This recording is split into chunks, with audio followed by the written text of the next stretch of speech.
Yeah, yeah, yeah, yeah, yeah, yeah. Don't just make your fucking beats.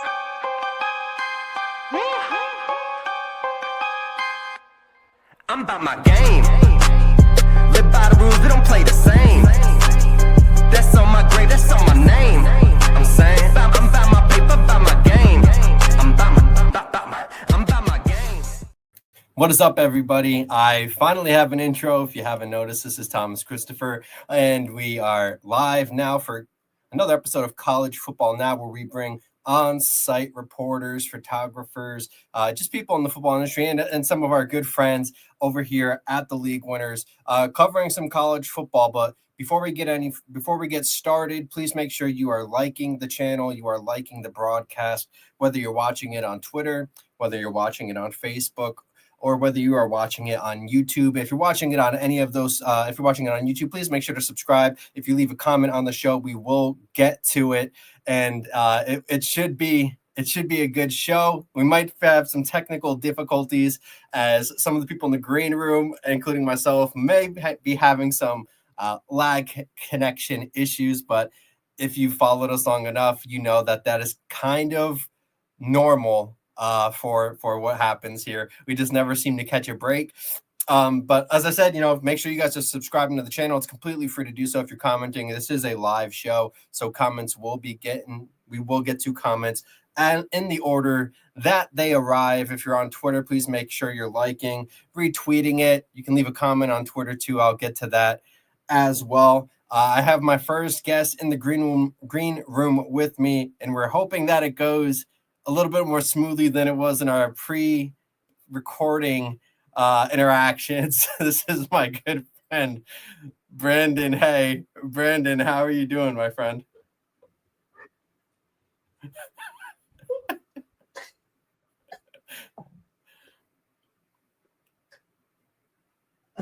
I don't know whose connection is bad, or if both of them are bad. I'm trying to figure. Hey, on my side, it looks clean, so I'm hoping that it's your side. If it's my side, this is gonna be a long show. You were super laggy in the intro. Oh no, I hope that's not the case. I'm gonna have to watch it back on my phone as I get to it, because I have a clip that comes out. I'm gonna have to watch and see how bad it is, because if it's that laggy, oh my God, that's going to be awful. Let's just hope that's not the case and that it's just bad luck, I guess I'll call it. But, before we start going crazy, and actually, you know what? I'm watching it on the Twitter right now. I think it's you, my friend. I think it's you. Oh, is it really? We'll see. I think it's only because I'm the host, though, so you might be getting the short end of the stick on that end. But Brandon, it's great to see you as always, my friend. I also want to give a shout out to my boy Jeff, my good friend Jeff. Love you, buddy. Great hoodie. I love the hoodie.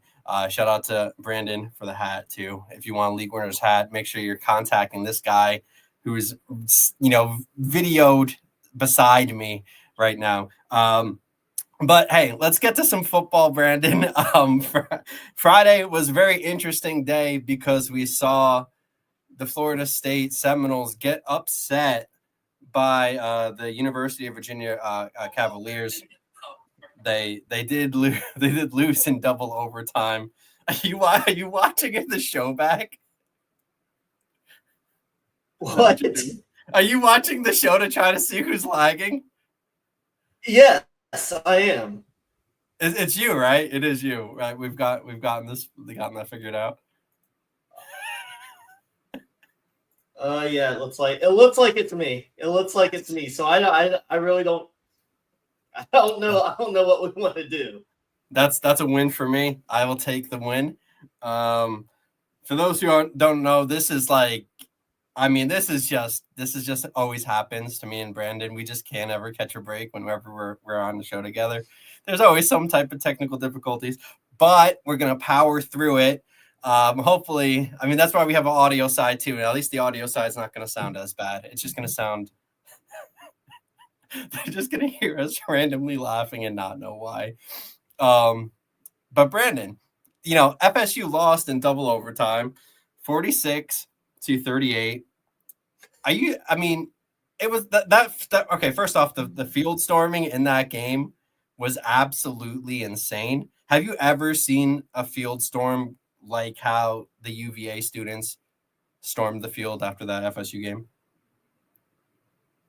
No, that was so quick. I guess it was the perfect opportunity. You knew that was the last down. But I was scared for it ended up being Squirrel White, and he's okay, but he could have easily been trampled in that corner of the end zone. So they had that plan very well. I don't know if other field stormings at Virginia have gone that way, but it was very well and quickly done. Yeah, dude, that was the quickest thing I've ever seen. I think it kind of helps that it's like an open field for them, kind of in a similar-esque setup that I believe it's Wake Forest has. Shout out to those schools though. That's just a great look at the field. It's just a great vibe. Everything about that stuff is awesome. But I did want to ask you, how surprised were you that FSU actually lost that game? Because I hear a lot of people talking about Norvell should have won for 2 on the first overtime. Do you think he should have done that? And overall, just how surprised are you with FSU losing?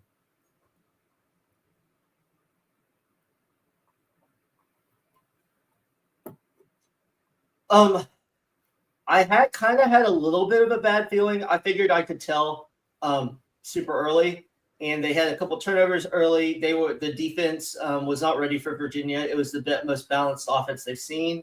I still think Ty Simpson's the best quarterback they've seen, but without a running game, it made it tough. And I know a lot of people are blaming the defense for good reason, but the offense put the defense in bad situations.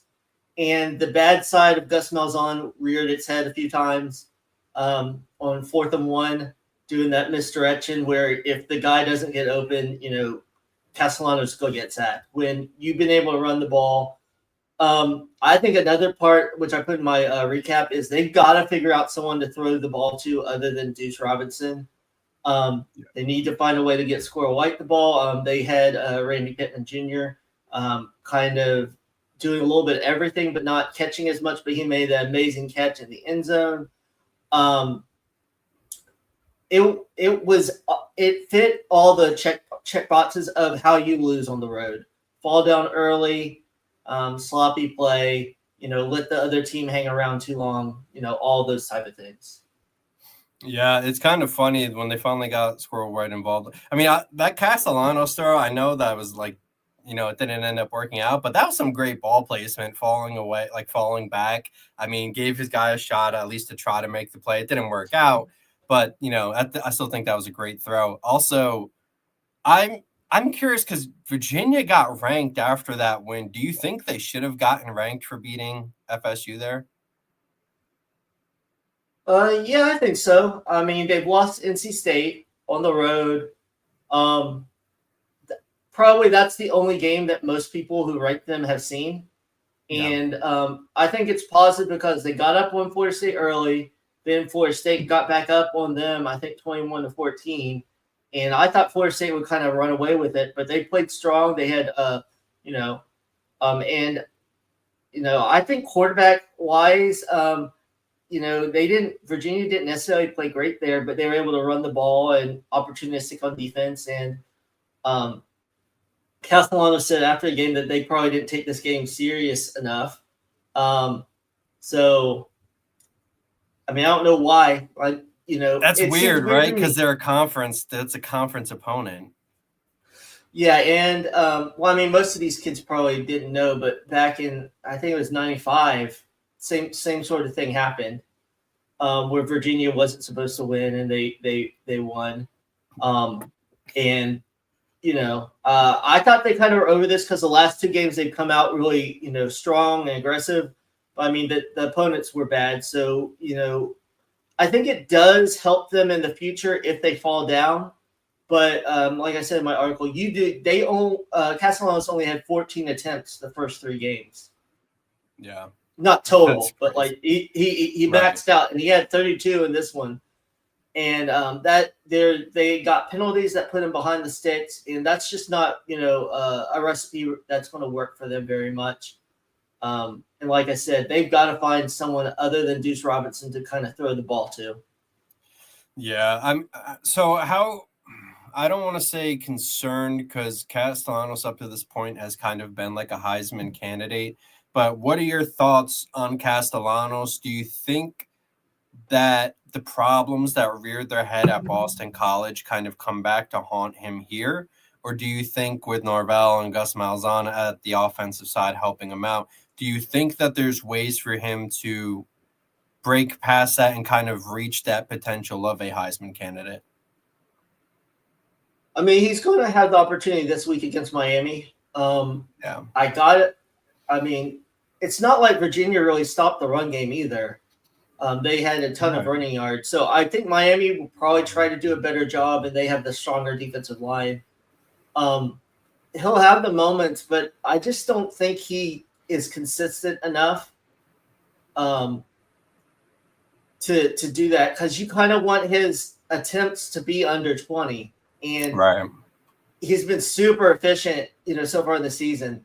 I just don't think he's going to be able to keep that up, because there were some passes that if he just puts it on the guy, they were big for big gains. That really hasn't happened before this game. And I don't know how great he is at reading defenses. And the thing with Gus Malzahn is he's had quarterbacks in the past where the spread kind of opens up the receivers. But once those open receivers aren't as open, the quarterbacks kind of struggle in their progressions. So, I'm just waiting to see how that will really happen, because there's so many weapons on Florida State. I think they got too cute, too, in their rotations. I don't know how Jalen Lucas only gets the ball once, and his one carry was for 9 yards. Like, I mean, and when they're behind, he should be in the game. He's the passing back. Right. So I just don't understand some of the things they're doing. I think, it's great they have all these good running backs, but I think eventually they're going to have to start, focusing in on 2 or 3 of them and making sure they get their touches to, kind of grow and progress during the rest of the game, so they can, gain speed at the end and not just be taken out of the rhythm.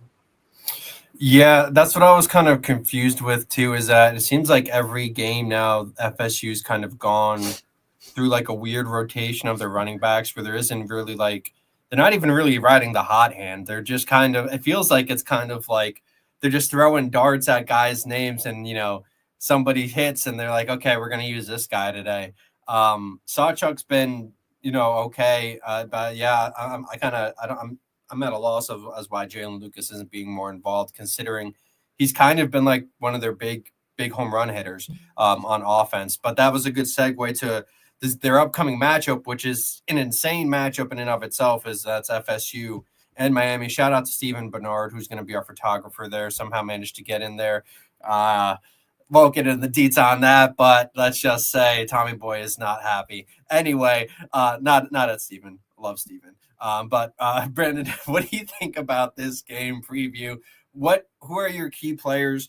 I mean, Miami has an insane defense. Ruben Bain might be one of the best players, period, in college football right now. Akeem Mesidor on the other side is pretty good too. The defense looks a lot better than last year. And Carson Beck, while he didn't look as good as he could have last week, there were some openings for I think it was last week with Florida faced Miami. There were some opportunities there where he kind of looked like more game manager than what he's been doing so far this year, but he's looked great. Who are you looking for on FSU to step up in this matchup against Miami? Yeah, I heard that they are already making some changes on the defensive line. Starting the Desir brother at defensive tackle. They kind of put him as an or this week, and they haven't done that before. So defensive line just didn't do it against Virginia. They didn't get pressure. The only way they got pressure is when they blitzed.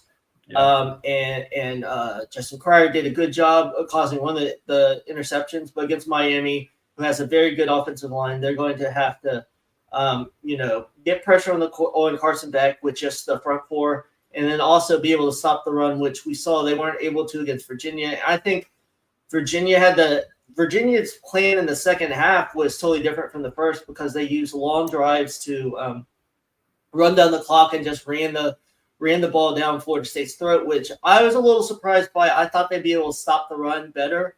And Miami can run the ball as well. So that will be the biggest things, because I don't think Florida State wants to get in a shootout, especially if they have to pass the ball, because I don't think that's the best thing that their offense does. Yeah, it'll be very interesting because Miami's just been on a roll. I mean, even USF was making some noise after they beat Boise, and I know Florida has not looked like the UF of old, but at the time, still that was before the crash happened of the team itself. And they decimated USF. Do you think FSU? I mean, FSU upset Alabama, but that was first game of the year. We've seen Alabama kind of right themselves on the path a little bit since that game.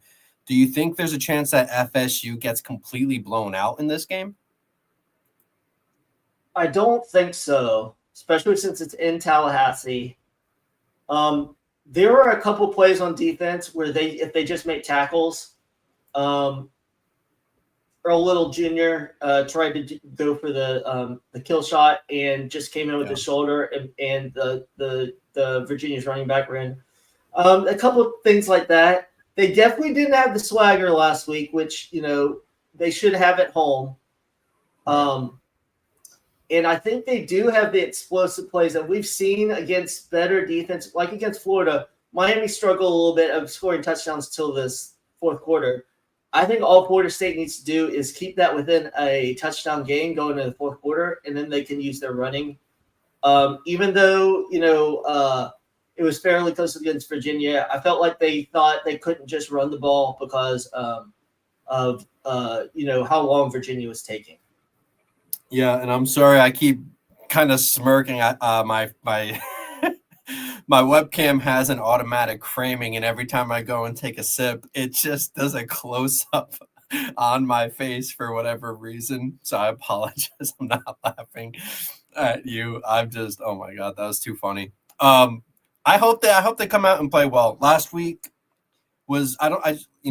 Castellanos feels like Castellanos hit the nail on the head where they didn't take them serious, as we talked about.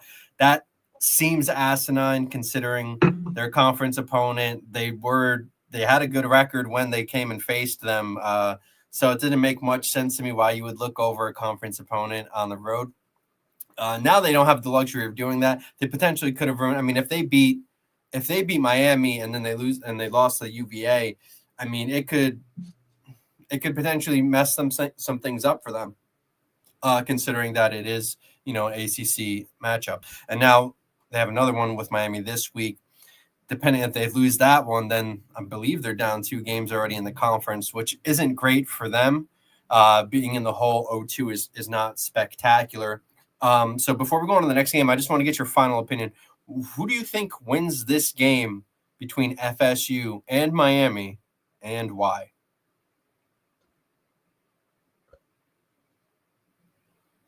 I think Miami has the better overall defense, the better tested defense, the better overall defense.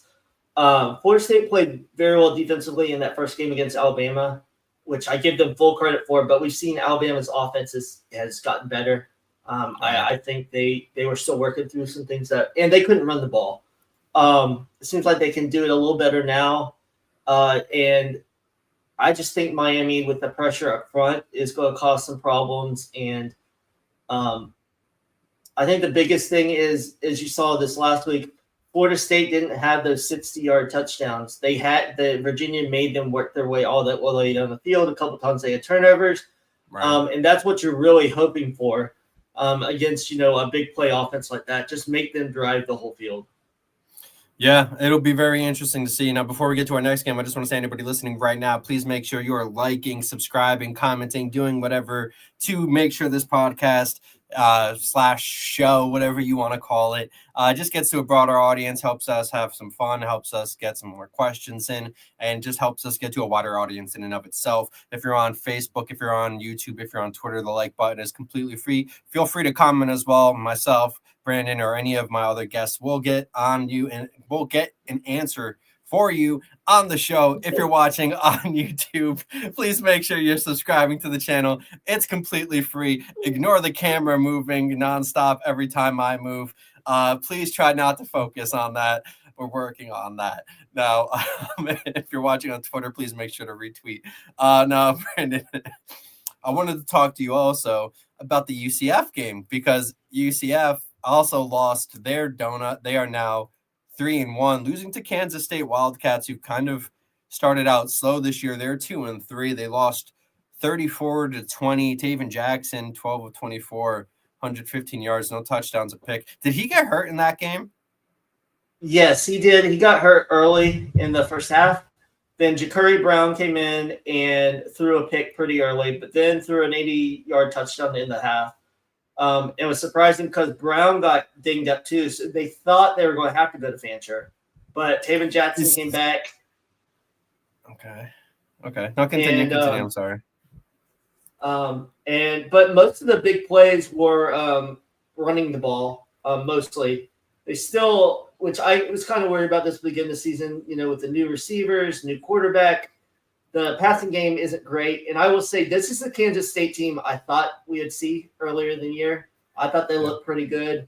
UCS defense got gashed for some big plays, especially by Dylan Edwards, which I thought for sure I saw that he was transferring. But maybe that was one of those AI things. I don't know. I can never tell anymore. So when I saw him running, I was like, I thought he was out of here. Yeah. I was like, I didn't know he was playing. So that was a surprise. But if UCF can get decent to above average quarterback play, they have a lot of the other pieces. Still bad on penalties on the defensive side, a lot of offsides penalties. Yeah. But I think Frost definitely has them on the right path. They'll have another big test with Kansas coming in town, with that offense. Luckily, it doesn't look like Kansas defense is going to be nearly as strong, so maybe they can get some things going through the passing game. Yeah, before we get to that Kansas matchup, which is going to be big, I do want to ask you. So, Taven's hurt. Have they given any update on Taven Jackson's availability? I have not seen it as of yet. Okay, and following up on that, do you think Fancher's now the QB3 there? Or do you think that they only had Ja'Cory Brown in because Fancher's still kind of hurt? So this wasn't said when it first happened, but I guess 2 games ago when they said that Fancher was only the emergency quarterback. So I guess he was that way in this game too. Mm-hmm. They haven't really been too forthcoming with how that quarterback rotation goes. But it's similar to the same things I've seen on the field and in practice. Ja'Cory Brown, very fast, strong arm, just bad decisions. The interception was really bad and put UCF behind, and then had the long pass into the first half to kind of keep them in it. But UCF just started way too slow, and on the road, that just was not a recipe for them coming back. Yeah, I'm curious to see if that ends up being a thing where, like, oh, shoot, we made the wrong decision. He got hurt. Now we see that we made the wrong decision, and we kind of save face, or if he's actually hurt and they want to go back to him. I'm very interested to see how that ends up playing out. Now, I do want to talk about this upcoming matchup because the Kansas Jayhawks, I mean, their offense looks fantastic, even though they lost last week to the Cincinnati Bearcats. Cincinnati, by the way, is quietly 3-1. So they're not doing too bad this season at all. But Kansas did have, I mean, man, this is kind of crazy. This is like video game numbers from Jalen Daniels, 19 of 28, 445 yards passing, 4 touchdowns, and then he had 14 rushes for 55 yards. on the ground as well. But Cincinnati they looked fantastic too. Brendan Sorsby, 29 of 43 for 388 and 2 touchdowns. Evan Pryor had 6 carries for 90 yards. That was fantastic. Tawee Walker had 2 touchdowns himself. And Cyrus Allen had the lion's share of the Bearcats passing receiving yards at 11 receptions, 128 and 2 tutties. Kansas, Emmanuel Henderson Jr. looks fantastic as a big play guy for them. I mean, he had 5 catches last week, he had over 200 yards and 2 touchdowns receiving. But I don't know how much more Jalen Daniels can kind of put Kansas on their back without them eventually falling to like an average sort of team. Now, they go into this matchup with UCF, and they're at UCF. It's a Saturday night game at 7:30 at night, so it's going to be a night game. There's going to be a good amount of people watching it. The stars are going to be aligning. The spotlight's going to be shining on UCF. How do you think this contest plays out? I think it might start off kind of slow scoring in the first quarter and then pick up. This might be the best passing attack that UCF's seen with Jalen Daniels. So I've been pleasantly surprised with the secondary, but we'll see how they do against, a much more potent passing attack. I think UCF has to get out to quicker starts against, teams with a pulse. Against some of the, like NCAA&T, they had that huge win. But against Jacksonville State, now Kansas State, they came out slow, and it was really hard to get them going. And while you were talking, I just looked up. There isn't an update about the quarterbacks. Frost said, though, that the reason they put Ja'Cory Brown and Taven Jackson back out there after injuries was that Francher didn't get many reps with the first team last week. And they said that they do not know how they're going to split that. Now, if they split the first team reps to all 3 quarterbacks, I think that's going to be a problem because that's not going to get them prepared enough for Kansas. They really need to get the passing attack going. So that's a little troublesome. I think they still need to get the ball to Jaden Nixon more. Miles Montgomery has looked really good, but I think more screens and more passes to Jaden Nixon should allow for, those bigger gains. Still get it to the tight ends, but if this turns into, a track meet, I don't like that for UCF because I just don't think they have the players right now to do that, whereas Kansas is kind of used to those big scoring games. Yeah, it's kind of interesting that you said that Fancher was chosen not because of his work with the ones. Do you think that's coach speak for saying we don't want him starting the game? Or do you think it's because he was with the ones all summer. He missed 2 games, maybe 2-3 games, maybe. Like I think it's the typical where, hey, this guy's struggling, but he has an injury, so we're gonna let him sit for a while and just say that. It's kind of, it's not the same thing, but it's kind of, I'm sure he's injured, but probably doesn't hurt for the Vikings and their bad offensive line, and with JJ McCarthy, give him a little time to sit. Like, it's a little different, but it's kind of like a good excuse to be like, hey, let's try something else. But in UCF's case, I don't think Fancher.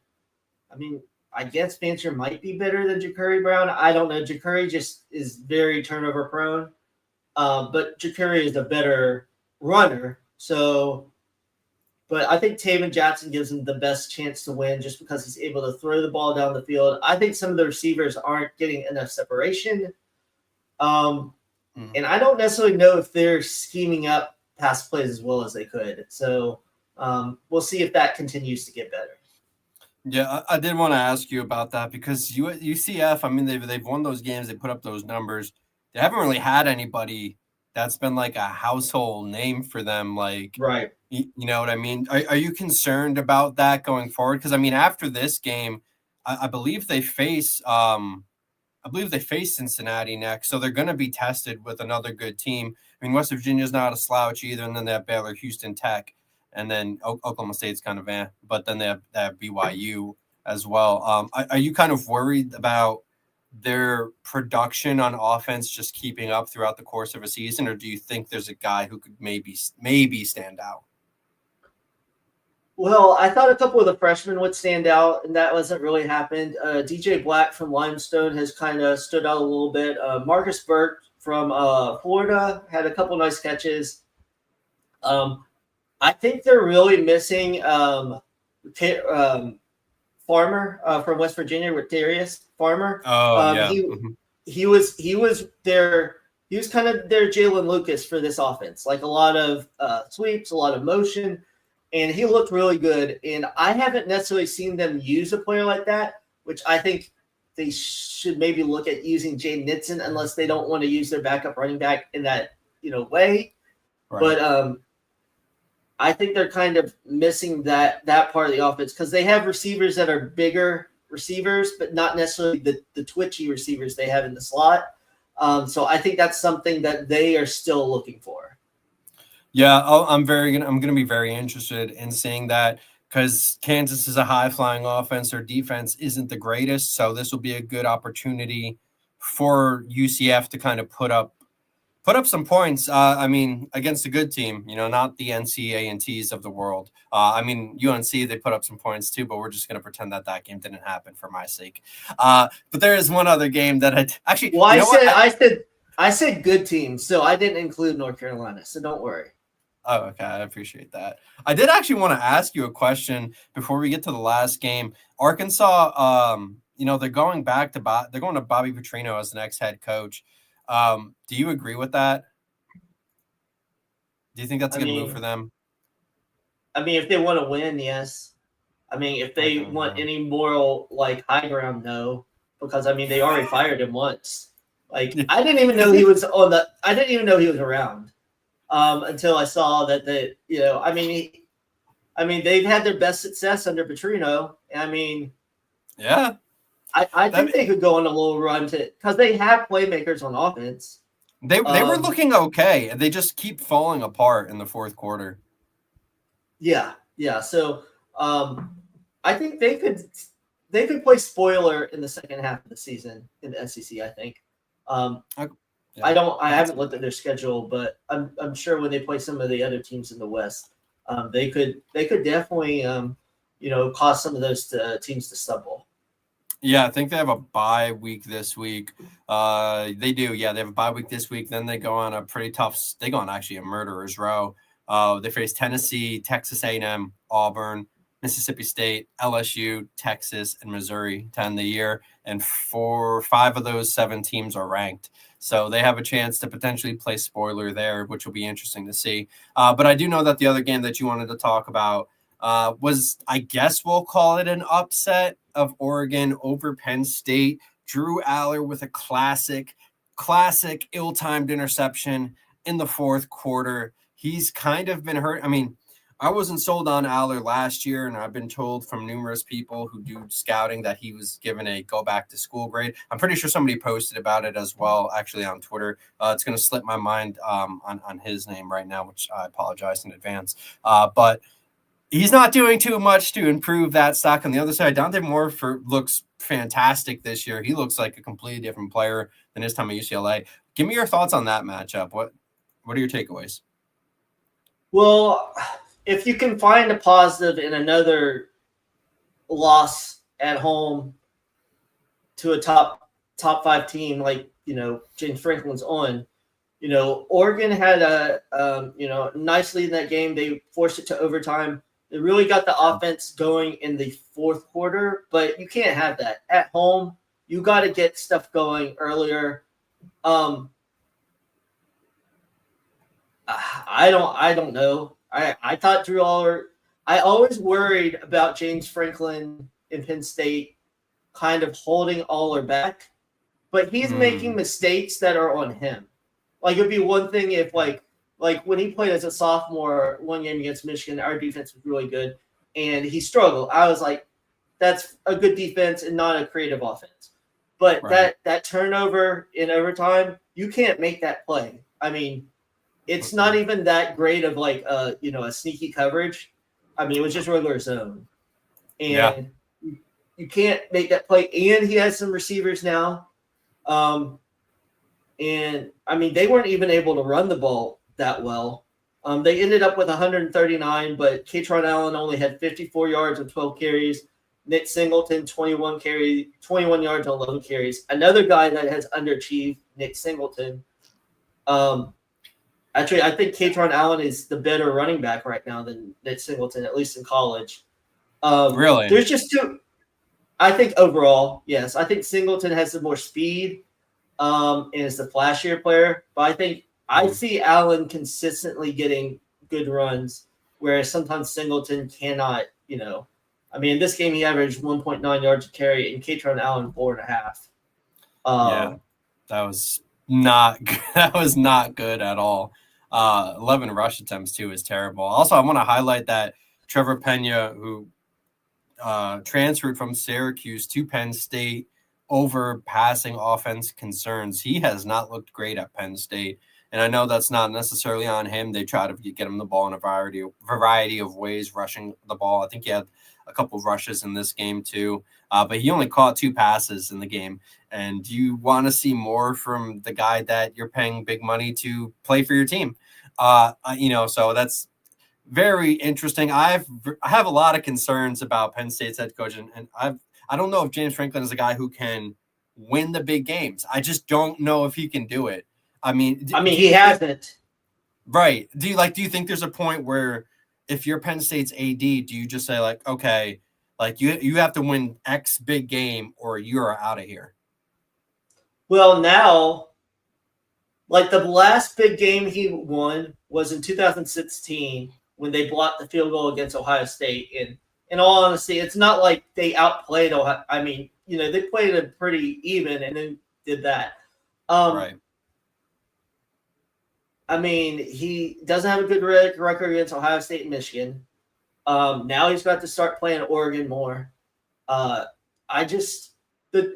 This is the question. You saw last year, they didn't have to have a big win, and they got in the playoffs. Almost got to the national championship. That's not going to happen every year, but if he can give Penn State 10 wins a year, most years, he's going to have a chance for the playoff. Right. But then the question, I think it really is, what does Penn State see themselves as? Do they see themselves as like the 3rd or 4th best team in the Big Ten? Or do they see themselves as a lot of their, fans or fanatics that they should be competing for championships? They're competing for championships. You have to go look for that other guy, but just know you might get a situation like Florida, where they were chasing the better, I mean, I don't, McElwain probably would have done the same things, but I think the Mullen thing probably backfired on them. Because Mullen looks great at UNLV, right? I mean, he had that team come back from 14 points twice, and they ended up somehow winning that game. That was insane. But I mean, to your point, Penn State plays Ohio State November 1st at Ohio State. That's another big game. And then the week after that, they face my man Fernando Mendoza. They actually host him in Pennsylvania. So that's back-to-back pretty big games because, I mean, at this point, Indiana's ranked number 8. Who knows how that goes? And obviously Ohio State is number 1.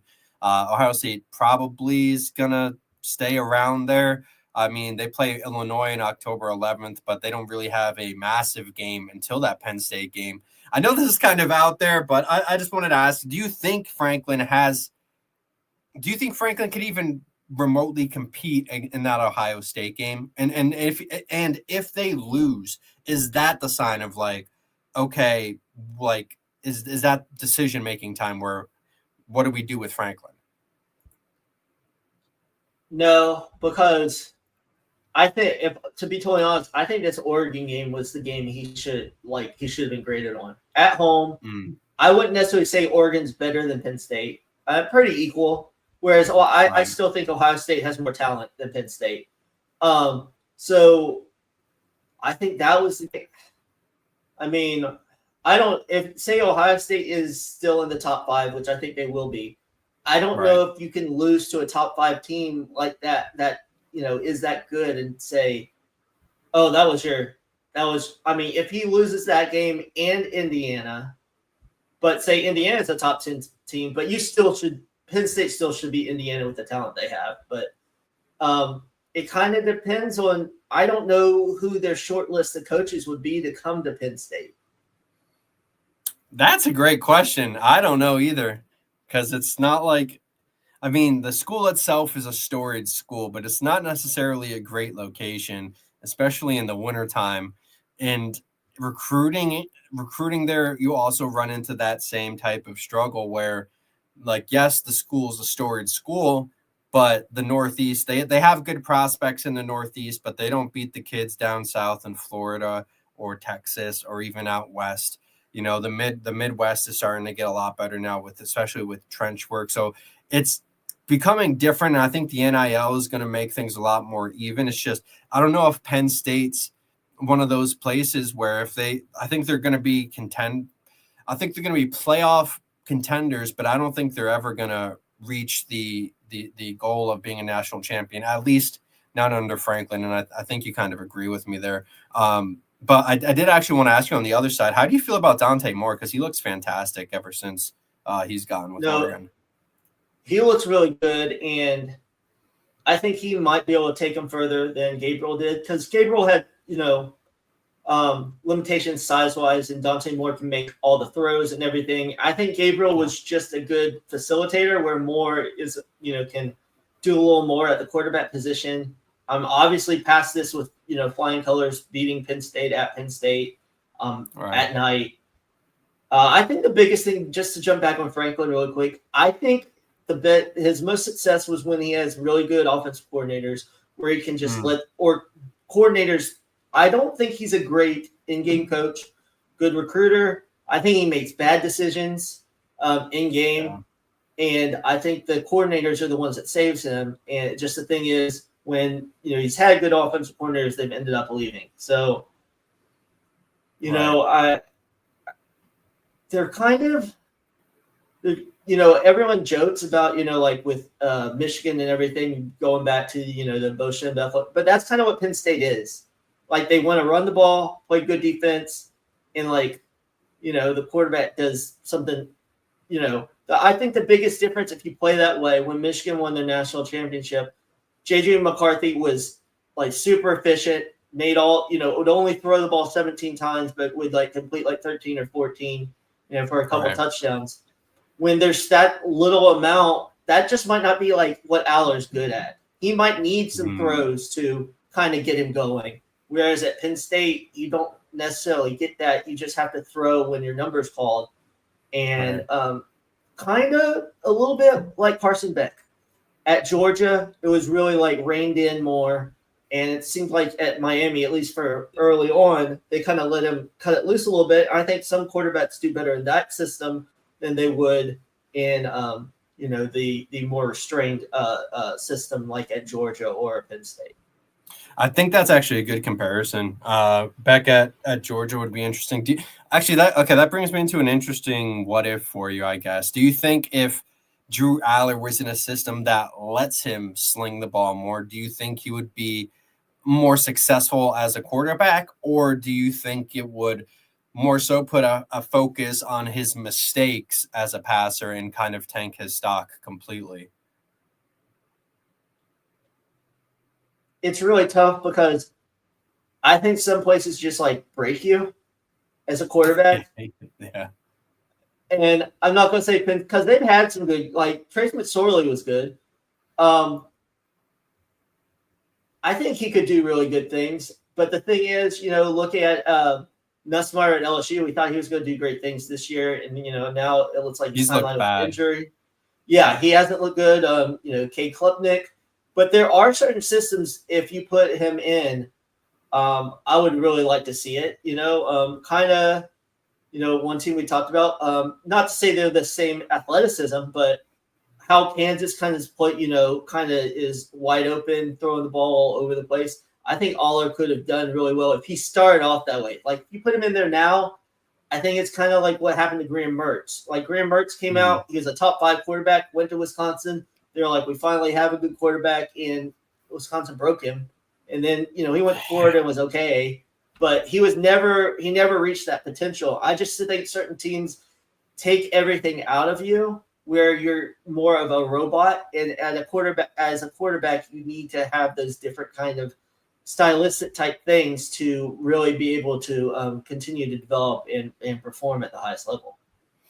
Yeah, I think that's a good point. So before we kind of go on, move out, and I get you going, I did want to get your thoughts on a couple other matchups, not like the games themselves, but more so the result. So obviously Alabama ended up going into Georgia and beating the Bulldogs.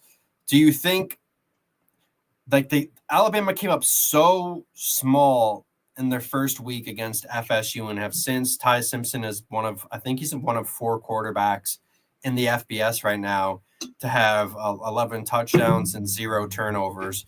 So he's been playing fantastically.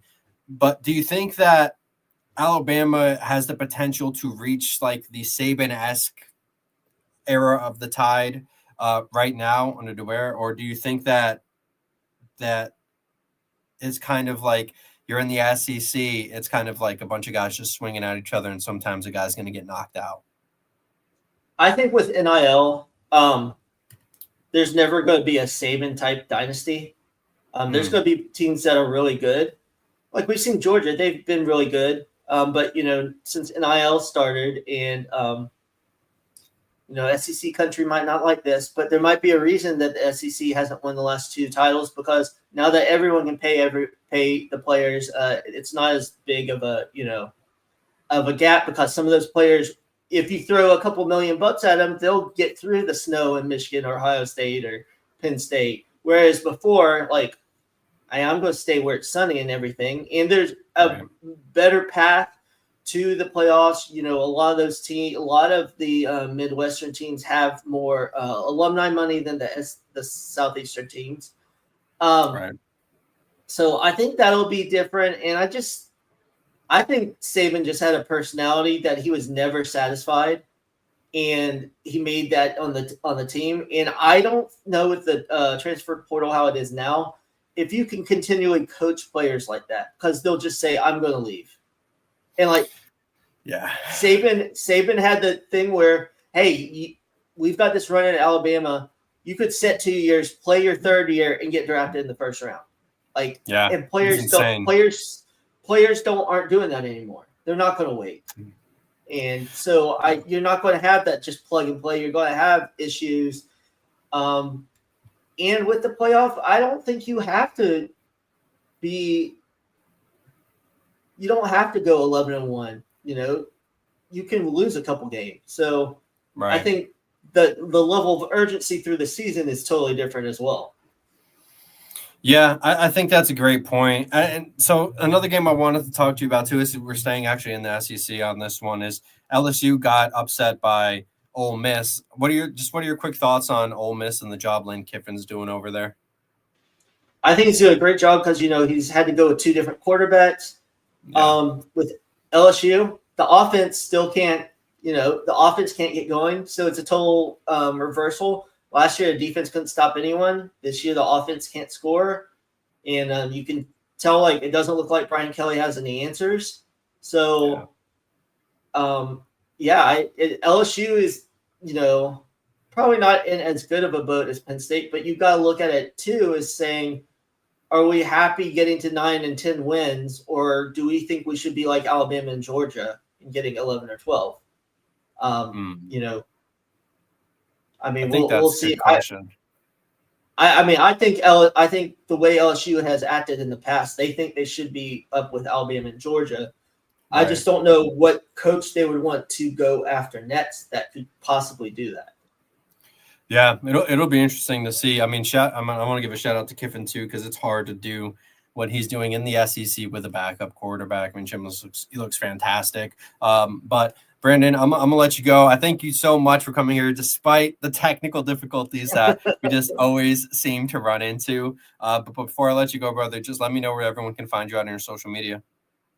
Yeah, on Twitter, X at HayB3. Tomorrow night at 9 p.m., the Haymaker. We actually won some decent bets last week, so there you go. More positive vibes, and then also find all my content from the league winners on Florida State. And then some random comments about the Jags and UCF on my Twitter as well. I appreciate you so much. Make sure you guys are checking out the Haymaker. It's a great betting show, and he's finally turning the corner, so to speak. Brandon, thank you so much for coming on, brother. I'll talk to you later. All right, thank you.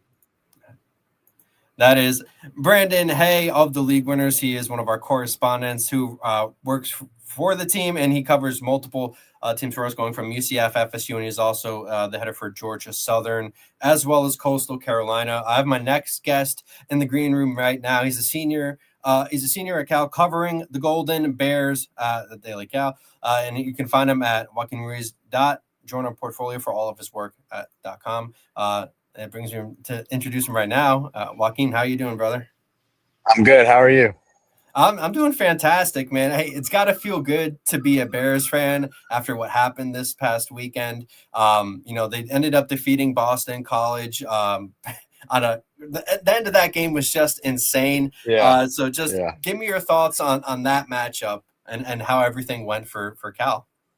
Yeah, the word I've been using the whole week is response. I think Cal had no choice after that San Diego State game to show us what they're made of. And Justin Wilcox's 9-year tenure, he's had a tendency to drop those kind of games. Any kind of momentum Cal has, we see it disappear after whether it's a loss to a school like San Diego State or last year against Miami. They kind of just add up over time. But Cal, they entered the game down 14-0. Jaron threw a pick. It was looking really rough. And then, like you said, ended on a game-winning interception. I was there in Boston. It was a pretty strong Cal contingent was out there. So they made the cross-country trip, and it was a really exciting game. And, I'm on the campus right now. I'm here live from Berkeley. I got class in 10 minutes, and there's definitely a fun little energy around here. Just you could tell just football, 4-1 on the verge of 5-1 with the Duke coming in. There's a lot of energy in the air. Yeah, so I appreciate you taking the time out in between classes. Oh, of course, man. Yeah. But I wanted to ask you, it was a sold out, it was family's weekend at Boston College. For how is the atmosphere there in that sold out stadium? It was packed. They showed out. Like you said, it was parents' weekend. It was essentially what Cal has coming up with homecoming, and it was packed. There was, I believe, 44,000 or so in attendance, and Cal had a corner, ironically, which is where Luke Ferrelli ended the game, and Mason Minnie had the game-winning score about a few minutes earlier. So it was really cool and poetic that's kind of how it ended, and all that corner where the Cal fans were. But it was a great atmosphere. My first time there, first time in Boston. And I'm sure a lot of Cal players too have never been there. So it was a great experience all around, and it was cool to see a late game win like that on the road. Oh yeah, absolutely, man. It was just shout out to the Calgorithm too, because those that whole they really showed up there. I was kind of surprised with how much of a contingency traveled, for most people across the country. So I want to ask, did you catch a red eye on the way back, or did you wait till the day? You know what? So going there, we had a flight at 7 a.m. San Francisco time that was delayed 5 hours. So on one hand, we were like upset, and then the other, we got news the day before, so we were able to sleep in a little longer. And then coming back, total Berkeley students, man. We got back to San Francisco, 6-hour flight, 1:30 in the morning. And had class, got to get back here the next morning. So pretty tired right now. I feel like I'm still in Boston. But when I got to Boston, I felt like I was still in San Diego, just nonstop stuff going on. But hey, Cal's keeping me entertained and busy, and I appreciate it. That's awesome, man. Yeah.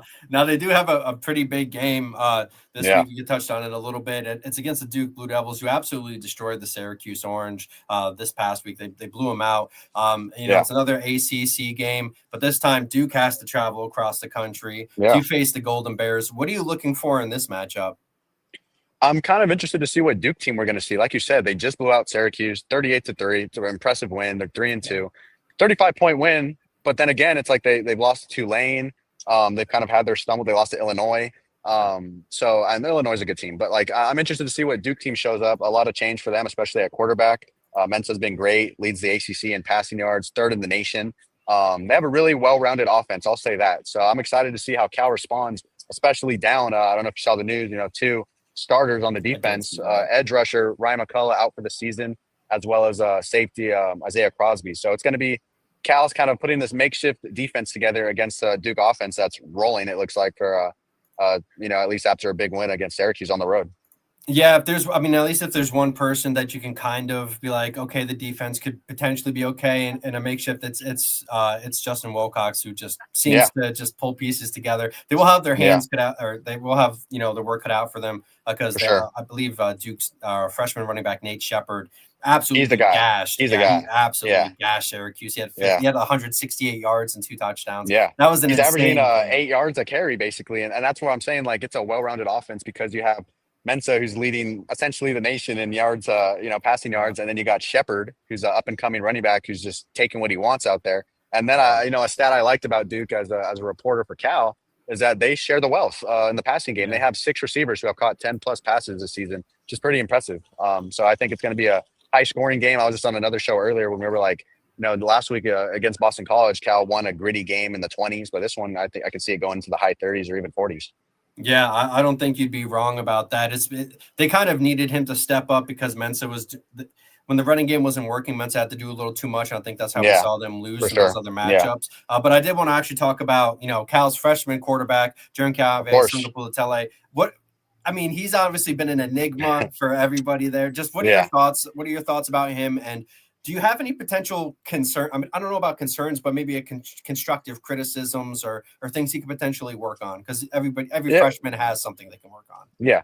I think for him, it's knowing when to be that aggressor and when to just take what he has in front of him. And he's very open about it. I was just at the weekly Tuesday press conference a few hours ago today, and he's always the first to say, like, I have to do a better job of, like he mentioned, the 14-0 deficit was largely because he threw an interception against Boston College. And he said, like, he struggles sometimes, or he said it throughout the season, where he struggles sometimes kind of figuring out how to start the game. We've seen it in San Diego State where the whole team was just discombobulated. Then we saw it against Boston College. Some of it lingered.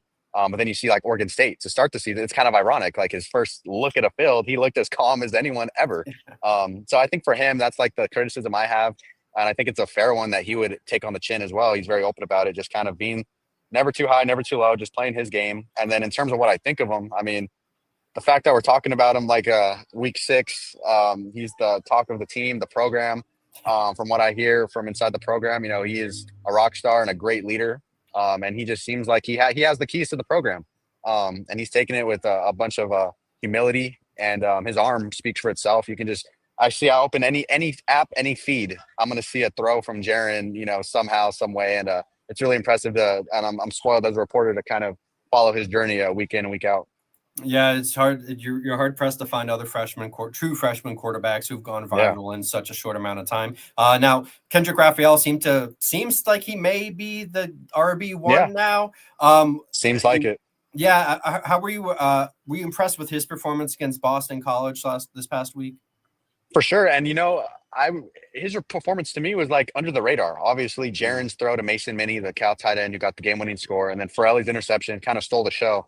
But like you said, Kendrick Raphael kind of assumed, I think, that number 1 running back role very subtly. He had about 20 or so touches for like 120 something yards on a score. So I think that was really good from him to kind of take advantage of that running back by committee thing Cal's kind of rolled out thus far under new running back coach Julian Griffin.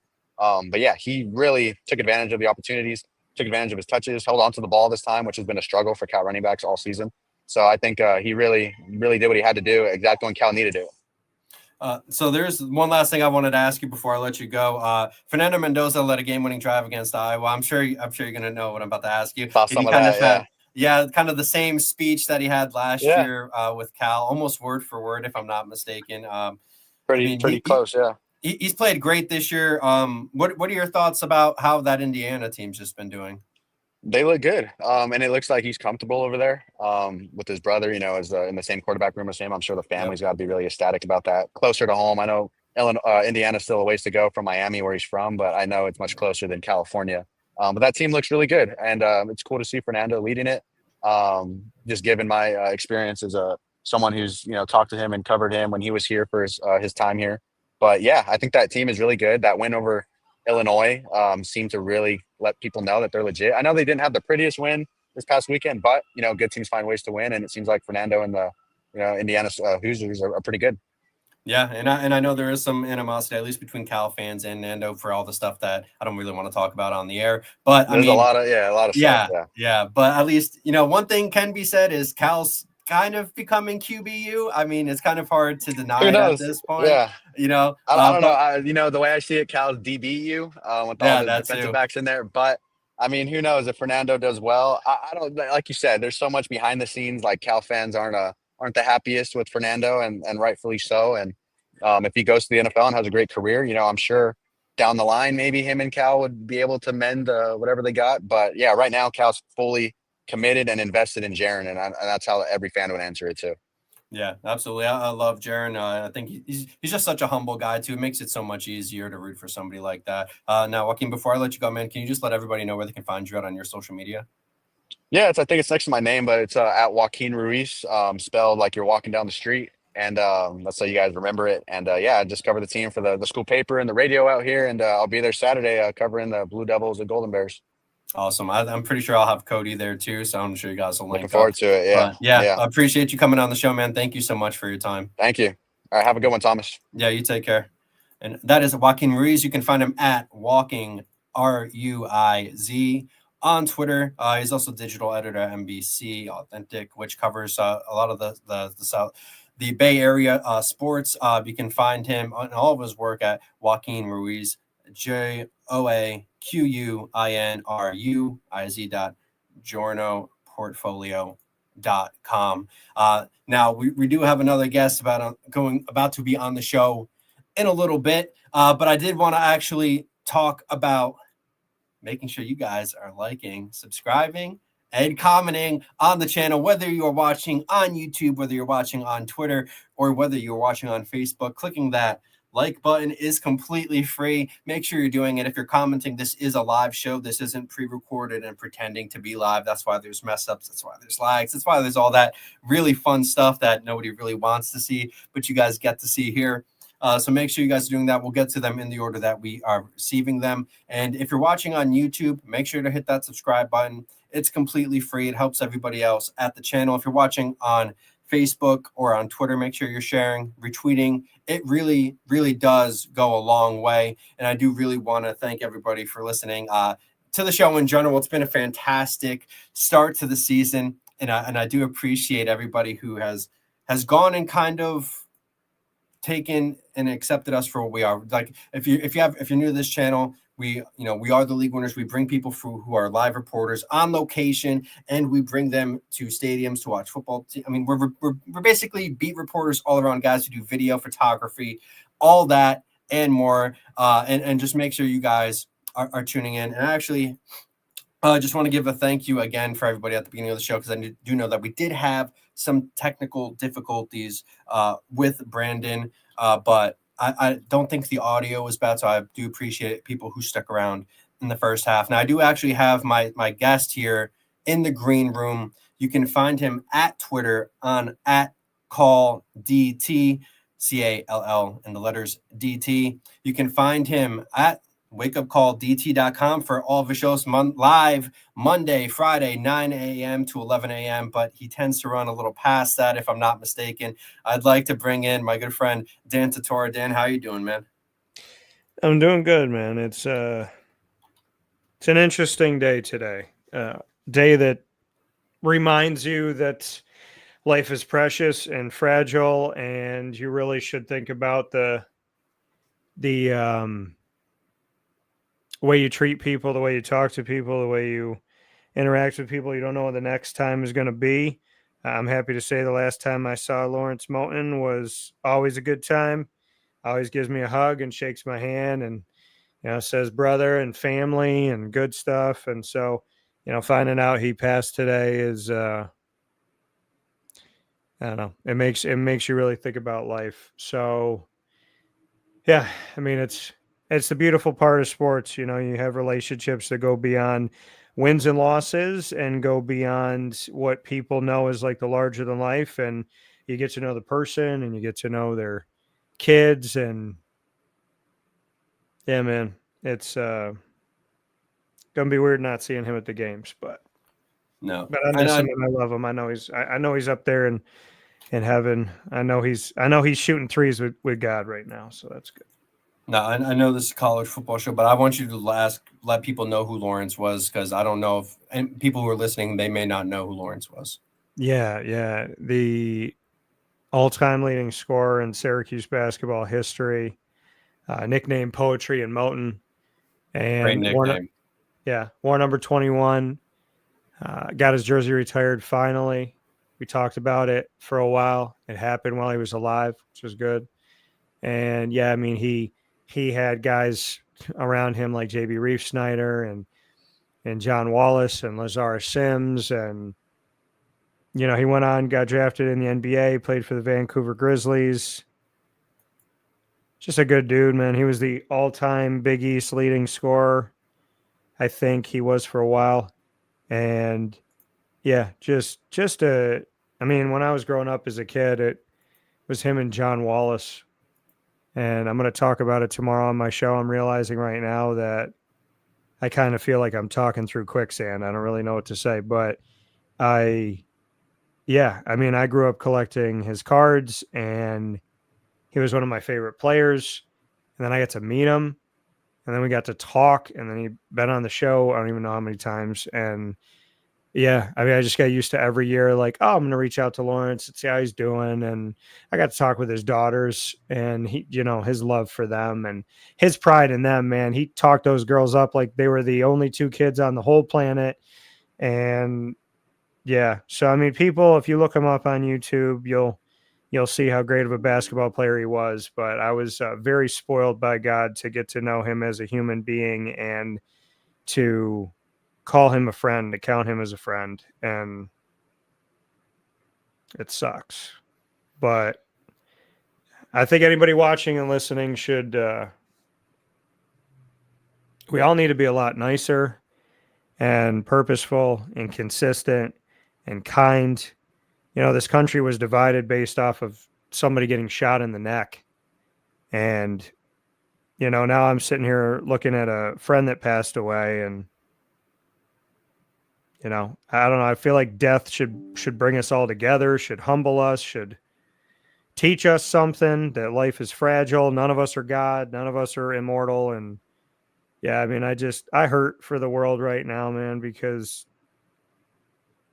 you know, people die every day, and people just keep on fighting with each other, and it's stupid and it's wasteful, and it's just wrong. And Lawrence was always, man, like he always just good, man. Always, just every time I saw him, it was, how you doing? How you been? How's your family? You know, good to see you. Good to hear from you. He always made you just feel like there's a million people that would shake this guy's hand. Like there's so many people that wanted to meet him.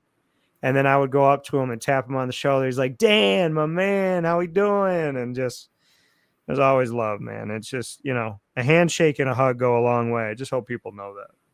Yeah, 100%. Just being a kind person is incredibly important. That's leads to good opportunities and good vibes. That's what's led us to, you know, to meeting each other and developing our friendship as well. And I do truly appreciate that. It really means a lot to me. And you know, rest in peace to Lawrence Moten, Poetry and Moten. Great nickname. Make sure if you don't know who he is, please make sure you look it up. You'll just highlights for days. Really fantastic player, played for Vancouver when they were still in Vancouver. So it was just great stuff. And it's sad to see, and especially sad for the family, you know, seeing children not being able, I mean, obviously they're all grown now, but just losing a father, losing a parent, losing a son, that's always difficult no matter what. Just losing somebody in general, losing a friend you can never take that for granted, because I think friendships, especially in this day and age, are incredibly important to have with the world as divided as it is. But I did want to. It's good to have people know, you know, we live in this social media world where we want everybody to know us, but like how many people actually know you? Right. And, you know, your friends know you. And, you know, I'm not going to sit here and say I was one of his closest friends and I was one of his top 10 people. I just know that I valued our bond and our relationship, and I love him. I love people that are close to him. And, you know, just these, you know, his girls don't need to be growing up without their dad around. And it's just wrong, man. It's just, he was 53. So it's just, we need to care about other things. Like we just need to, life is simple. It's simple. Like hug your loved ones, kiss your loved ones, call your loved ones. Don't just text them. Don't do that stupid crap. Like go see these people. And when you leave the house, run back in and kiss them again, hug them again. You're not going to regret saying to your mother and your father that you love them too many times. There's no such thing. You're not going to regret loving up your grandparents. You're not going to love telling your, like, I tell people, like, everybody wants to tell people nowadays, like, you suck, you're horrible, you did something right 115 times, nobody says anything, and then 116th time you screw up and everybody, haha, you're so stupid, look at you, I hate you, you're dumb.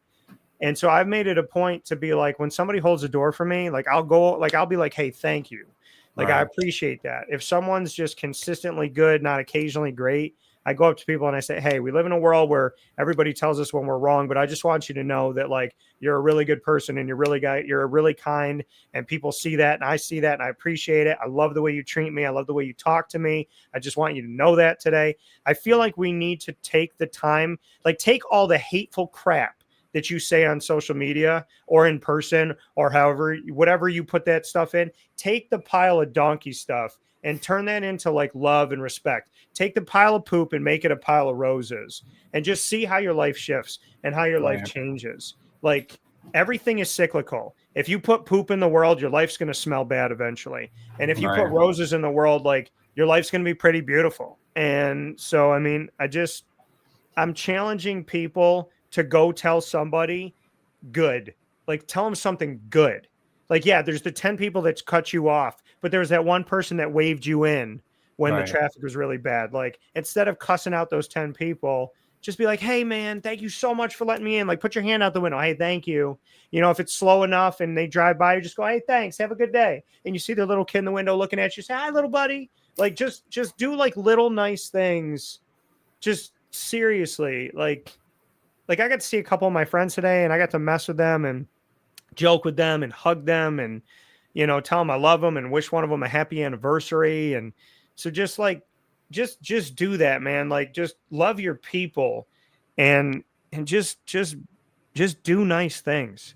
You know, I'm sitting with Ricky Collins today, and he's surrounded by the media, and there's people in that room that probably hope he fails, and they probably hope that he continues to have trouble because they want to keep talking about the demise of him and how good was Steve Angeli. And literally, I saw Ricky, and I just bumped his fist like I've been doing with Steve and him, and I just, like, bumped his fist. I was like, hey, man, like, how you doing? Like, you know, good luck this week. And yeah, it's just, man, everybody's a human. Everybody's working, and just, I mean, I know you got questions to ask me, but I just, people just need to be kind. And I'm sorry to take up all the time on your show saying that, but it needs to be said. So, no, bro. Hey, brother, you're good with me. You don't got to explain yourself to me, man. You already know that. But actually, I think that's a great segue, and you kind of pointed to it, to be honest with you, because how many times did we hear throughout this year that Ricky Collins was not good, and then the first game didn't go the way he wanted to, and how quickly were people to just poke at Ricky instead of all the other stuff that happens. We kind of talked about it before, where there's going to be growing pains of what happened with the Syracuse offense. For those who weren't aware, Syracuse did get beat pretty badly by Duke 38-3 at home. It was Ricky Collins' first ever career collegiate start, though, and I think in front of ever, key word on that is first start ever. So they're like, he came from LSU. He threw 7 passes in 2 years. Yeah. Like, what do they expect him to do? Angeli throws 7 passes on one drive sometimes. Like, yeah. What are we talking about? Yeah, it was very bizarre to see the hate. And it's not like Ricky really played all that poorly. He did what the confines of the offense wanted him to do. Sure, the offense didn't get into the end zone, but there's a lot more that went into that than just Ricky Collins. But, you know, I wanted to get your thoughts about how that game went from your perspective, what you saw, what potentially that Syracuse as a whole needs to work on, because they do have another massive matchup this week.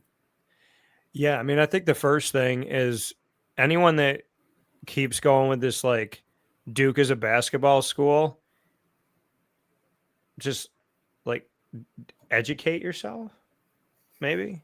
I mean, they've been good for multiple years. They were good with Mike Elko. They were good under Dave Cutcliffe for a time, probably a good portion. And, I mean, Cutcliffe was sending people to the NFL.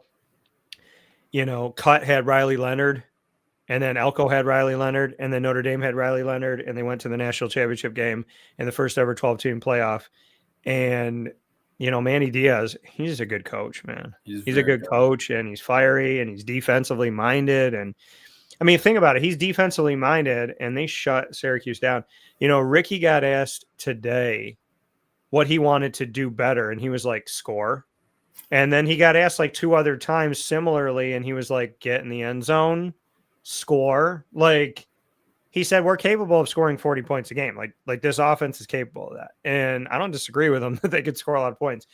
But I mean, what do I think of the game against Duke?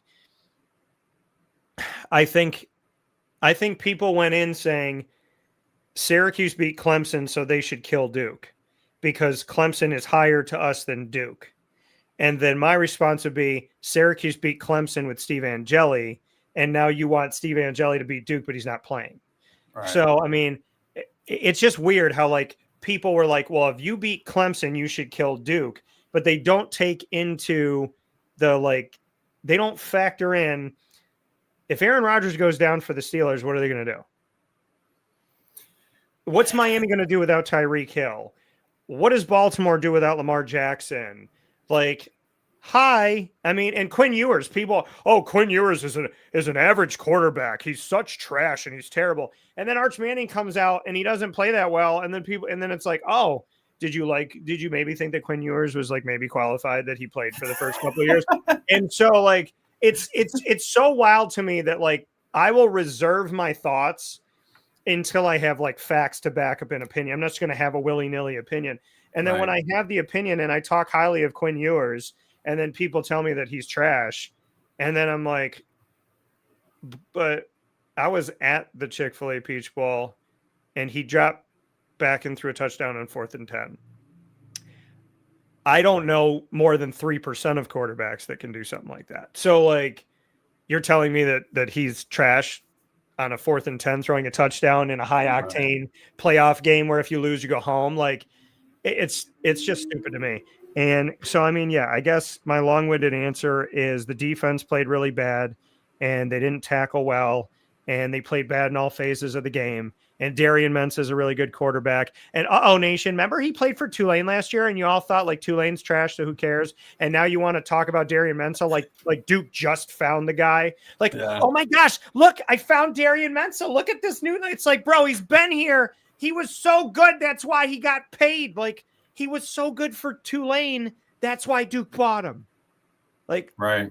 I mean, just Dylan Gabriel, like he's at UCF for 2 years and nobody cares. And then he goes to Oklahoma and people are like, well, he's a really good quarterback. And then he goes to Oregon and they're like, holy crap, this guy's, and it's like, bro, he's been playing football for 5 years in college. Like, just do a tiny bit of research. And it's just crazy how, like, I'm watching him at UCF going, oh, okay, he's not bad. And then at Oregon, people are like, oh my gosh, like, look at this phenomenal quarterback that we just found who's 20 whatever years old. So, yeah, Darian Mensah is really good, and I was concerned about that. I was concerned about the big play. If you watched NC State against Duke, and you just watched the highlights, when Duke caught the ball and made a move and got into space, so fast. And then when they ran the ball so fast. But by the way, like Nate Shepard, he was their 4th string freshman. That dude is insane. He won Rookie of the Week and Running Back of the Week. And I have the opportunity to put my 2 cents into this like world of who's going to get this stuff. And I was like, well, I'm going to vote for him for one or the other. Like, I can't vote for him for both. He won both. And I mean, he's just so good. And so, I mean, listen, they have a ton of running backs. They have really good wide receivers. Cooper's awesome. And I mean, Cooper Barkate just did a great job. And then their defense was good, but Duke sends guys to the NFL. And so, yeah, I mean, before the game, Fran alluded to this is the best team that we've played thus far. And that was including Clemson. And then people were like, how could you beat Clemson and lose to Duke? Well, because Duke's a better team right now. And they are. And I respect them. And I think Syracuse, I don't know if it was, I don't think it was just Ricky. I don't know if it was like, hey, we beat Clemson and we feel great about it. I talked to Elijah Robinson today and he was talking about like, hey, you know, you win a game, you got a certain amount of time to enjoy it. But I mean, it's a wake up call, pun fully intended. And Yeah, I mean, it's definitely a moment where you have to take a step back and say, were we ready for this game? And then was the offensive play calling the best? And was Ricky, truly comfortable, or did he have jitters? Why is the defense not tackling well? I mean, there's things that happen. There was 2 calls at the officials. I don't understand. I'm gonna ask you about that in a second too. Yeah. So yeah, I mean, if those are the calls that you can make on the field, then I could be a blind, deaf, and dumb official and be successful. So, I mean, and that's no offense to anybody who is blind and or deaf. I'm just saying, if you didn't see it and you didn't hear it, that's how they called it. And Duke is good, and Syracuse is learning, and they were riding a high, and then disaster struck, and now they have to respond. It's all on how they respond. If they go over to SMU in Dallas and they lose 40-12, then we got a big, massive problem on this team. They need to figure out how to snap back, and you can't blame Ricky for tackling. So, yeah, that's actually a bunch of great points, because me and you talked last week, and I said I think it was going to be, I didn't expect the offense to play great. And for the most part, they did. I mean, Yasin Willis had an amazing hurdle, which that was great. He's always looks great. I love Yasin.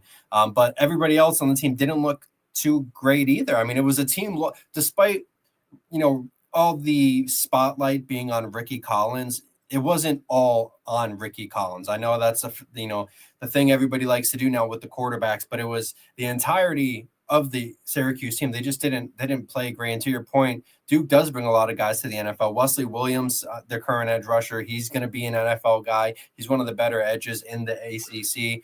And then Vincent Anthony Jr., who's kind of, as teams are focusing on Wesley, he's really stepped up, and he's done some great things for Duke this season as well. But you did hit on a point that I did want to talk to you about, and that is 2 very, very, very interesting calls in that game that really changed. I mean, it changed the momentum both times. Let's get to the first one, is a great Jonte Cook catch, and he's getting swarmed by, Duke defenders. And then I'm gonna blank on the safety's name who ended up hitting him. But as he's, getting stopped, his forward momentum was stopped at that point. He just gets cheap shotted with a shoulder to his helmet, and it looked like it hurt him on the field. They originally, have it reviewed for a targeting call, and then on the review they remove the targeting call, and oh wait, they also claim it is a fumble despite his knee touching the ground before that happened, and giving the ball to Duke. What are your thoughts on that insane sequence of events? I've seen and heard calls that I've never seen and heard happen. And, I've been doing this for over 21 years, and I had never seen a sequence like that. It seems to almost always happen when it's a Syracuse game. And so that's great and wonderful. I said that to you. I was like, hey man, welcome to Syracuse football. Like, if you've never seen it before, that should be like a tagline: come to the Dome for calls you've never seen before. And so, I mean, it's so bad. And listen, I will defend an official. I will. I have officials on my show. I respect a lot of them. I want an apology from the ACC. I want a public, like, I understand you reprimanded Fran and the team and all that stuff, but like, this is where you turn around and you apologize. Like, if you want him to apologize, like, now you apologize for this. Like, this was wrong. Never in my, and I was having this conversation at lunch today because I just like to get angry when I'm eating, but like, never, it makes me lose my appetite. Then I don't eat as much. So like, never have I seen, which is good because they eat too much food in the media, in the press box. But so they eat so much. I don't know if somebody's got a tapeworm. I have no idea. But like, and I hope they don't. But here's the thing.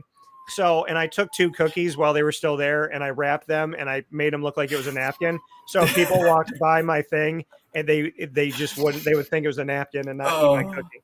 So here's the thing. This is the sequence. Okay. I want you all to follow me on this. Pretend like you didn't see the game or you did, and it doesn't matter. So here's the secret. I'm going to paint a picture because I started my life as a commentator and I had to I had to paint pictures with my voice and tell you what was happening. So John St. Cook catches the ball. It looks like a first down. He turns and he's got the first down. And after he turns and it's forward motion and then he gets contacted, you blow the whistle, right? And it's done. Well, they didn't blow the whistle. So now he's forward and now he's turned around and now he's like going backwards in like a seated position. And there's like 3 guys around him and he gets hit and then he's finally down. And then you're like, okay, well, it's like a first down, right? So they call a personal foul. Now, when a coach, like think about the NFL, when a coach throws a challenge flag, the ref comes over and says, what are you challenging? And then you tell the ref what you're challenging, and then they look at that. It doesn't matter if there's a bird that flies by, and they don't, and it's like, well, I think it's a blue jay. And it's like, actually, we found out that it was like a Seahawk. You're wrong. So it's only about what you ask for. So the ref says, personal foul, defense. We're checking for targeting. So the only option, there's only 2 options that the ref can give you after saying that. It's a personal foul with targeting, or it's a personal foul without targeting. Are you all following me so far? Very simple. It's a personal foul with or without targeting. Then they take a look at the thing. Then the guy was watching. I don't know what he was doing because it was like 20 minutes later and fans started to boo and they had every right to boo because it was a long time. May not have been 20 minutes, but it was definitely more than 5. So he's looking. He comes back onto the field and we're like, okay, is it targeting or not targeting? And then he gives you that like twist in a movie. And apparently this official thought he was M. Night Shyamalan. And he came out and he was like, so not only is it not targeting, and that's the first thing he said. He said, there's no targeting on the play. It's actually a fumble and it's recovered by Duke. And then that was it. And then you're like, wait a minute, but you call a personal foul and it was either a personal foul with targeting or a personal foul without targeting. And now you're saying it's a fumble and it was recovered by Duke, but wasn't the ball dead when he still had it? And then, but like what happens to the personal foul? So none of it made any sense. It was such a bad, confusing call. And there's like no right. It's not even like I can tell you like, oh, well, this reminds me of a Green Bay game, or this reminds me of when Clemson played whoever, Florida State. Like this was literally, it's a personal foul. Definitely. It's either a personal foul with or without.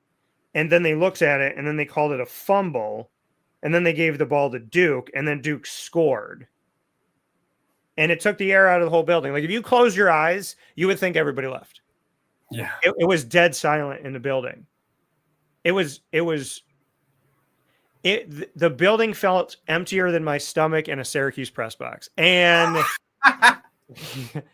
and I'm going to keep talking about it until somebody admits to the fact that they eat 4 plates. Dude, somebody's taking like 10 plates of food and because there's not that many people in the press box for the food to be gone before halftime.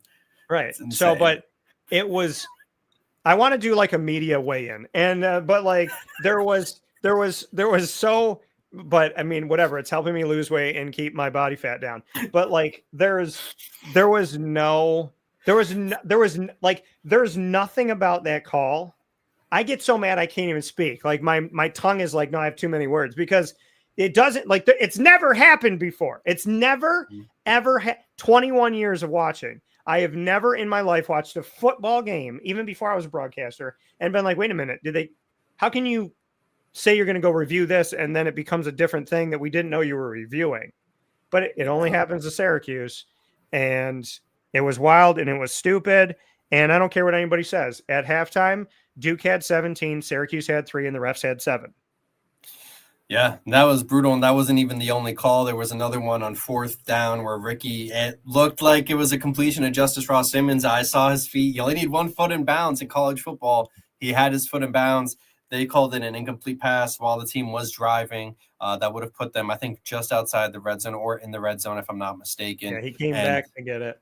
Yeah, and that was just another call that just didn't seem to go Syracuse's way. But you hit a good you hit a good point earlier where it's like, okay, they have to bounce back. They do travel to Dallas. They play a tough SMU team where SMU, okay, they lost to TCU. TCU has proven not to be a terrible team. They did kind of get, I don't want to say the fix was in against SMU or against Baylor, but that game there were some interesting calls that happened in that game that caused them to lose that in overtime.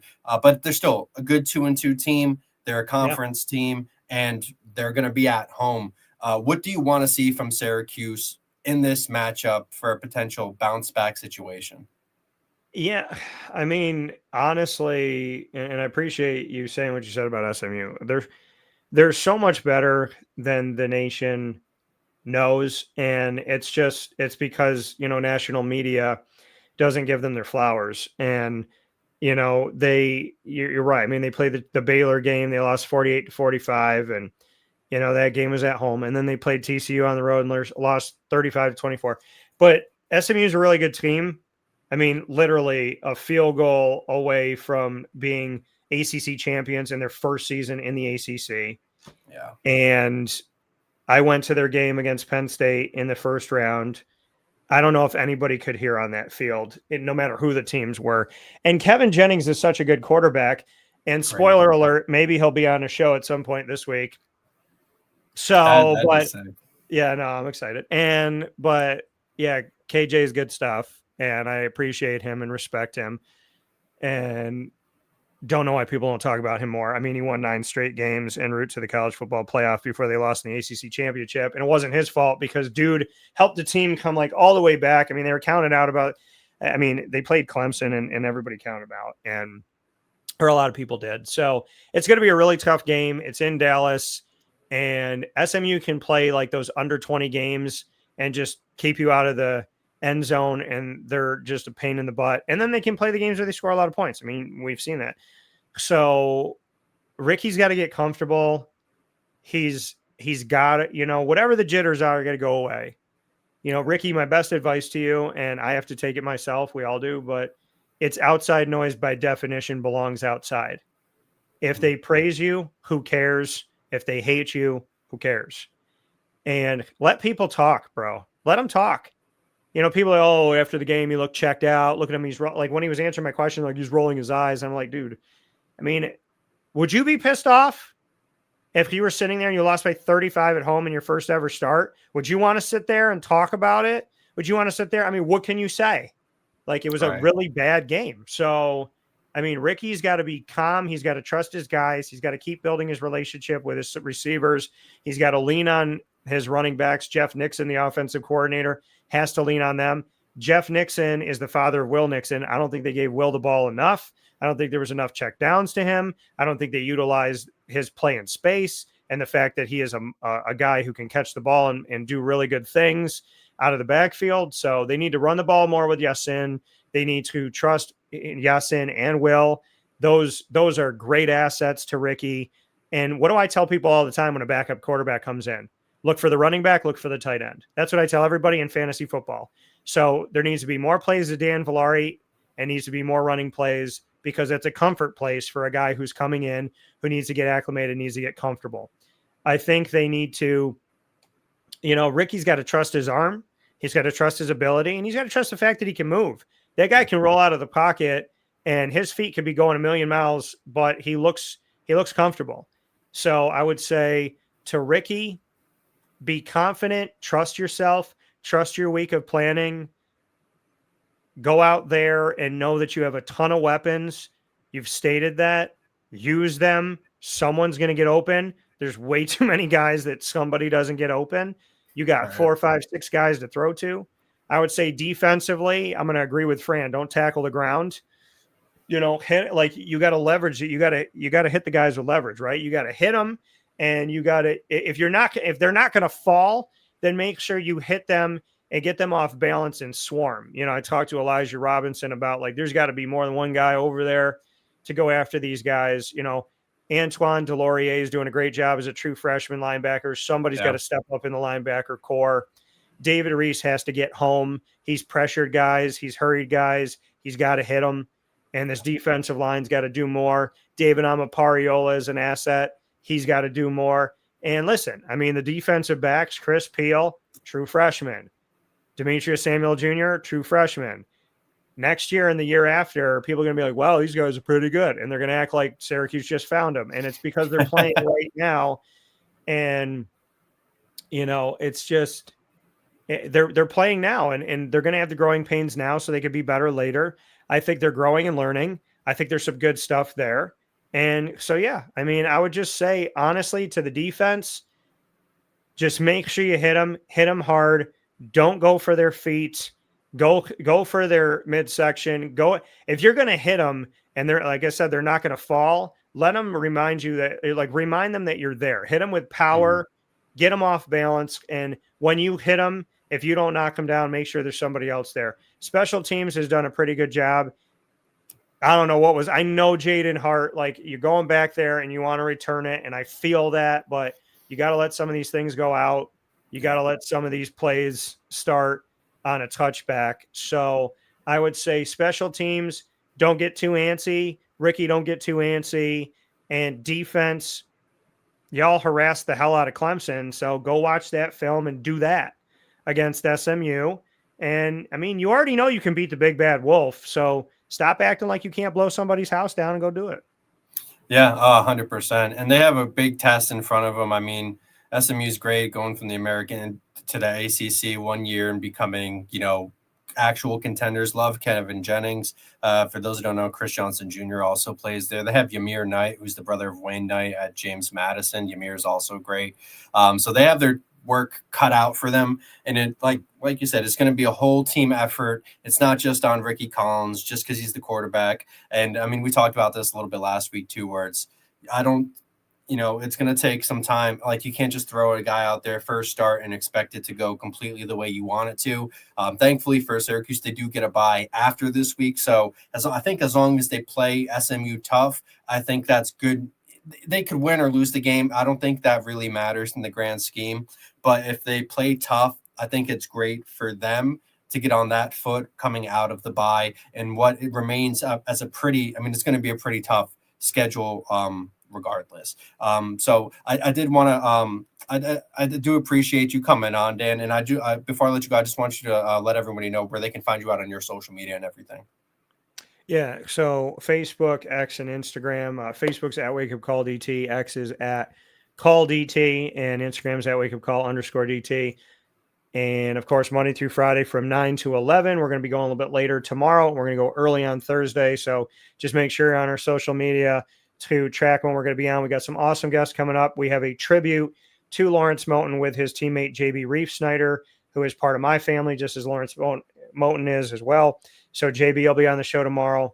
So make sure you pay attention to that. We got fantasy football. So I'll be talking about every NFL team that's getting after it in week 5, and a lot of great stuff coming up, OCC and all that. So yeah, Monday through Friday, 9 to 11 at least a.m. Eastern time, and youtube.com, facebook.com, both /Wake Up Call DT worldwide, and internet streaming radio at wakeupcalldt.podbean.com.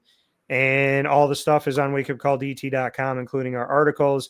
This shirt obviously is something that Joey says from Friends, but make sure that, yeah. So, how you doing? But just make sure that you actually, in all honesty, ask your friends, family members, neighbors, and people that you work with. Make sure you ask them how they're doing. You never know what's going on in somebody's life. So just make sure you actually check in with your people. That's a deeper message of why I'm wearing the shirt right now.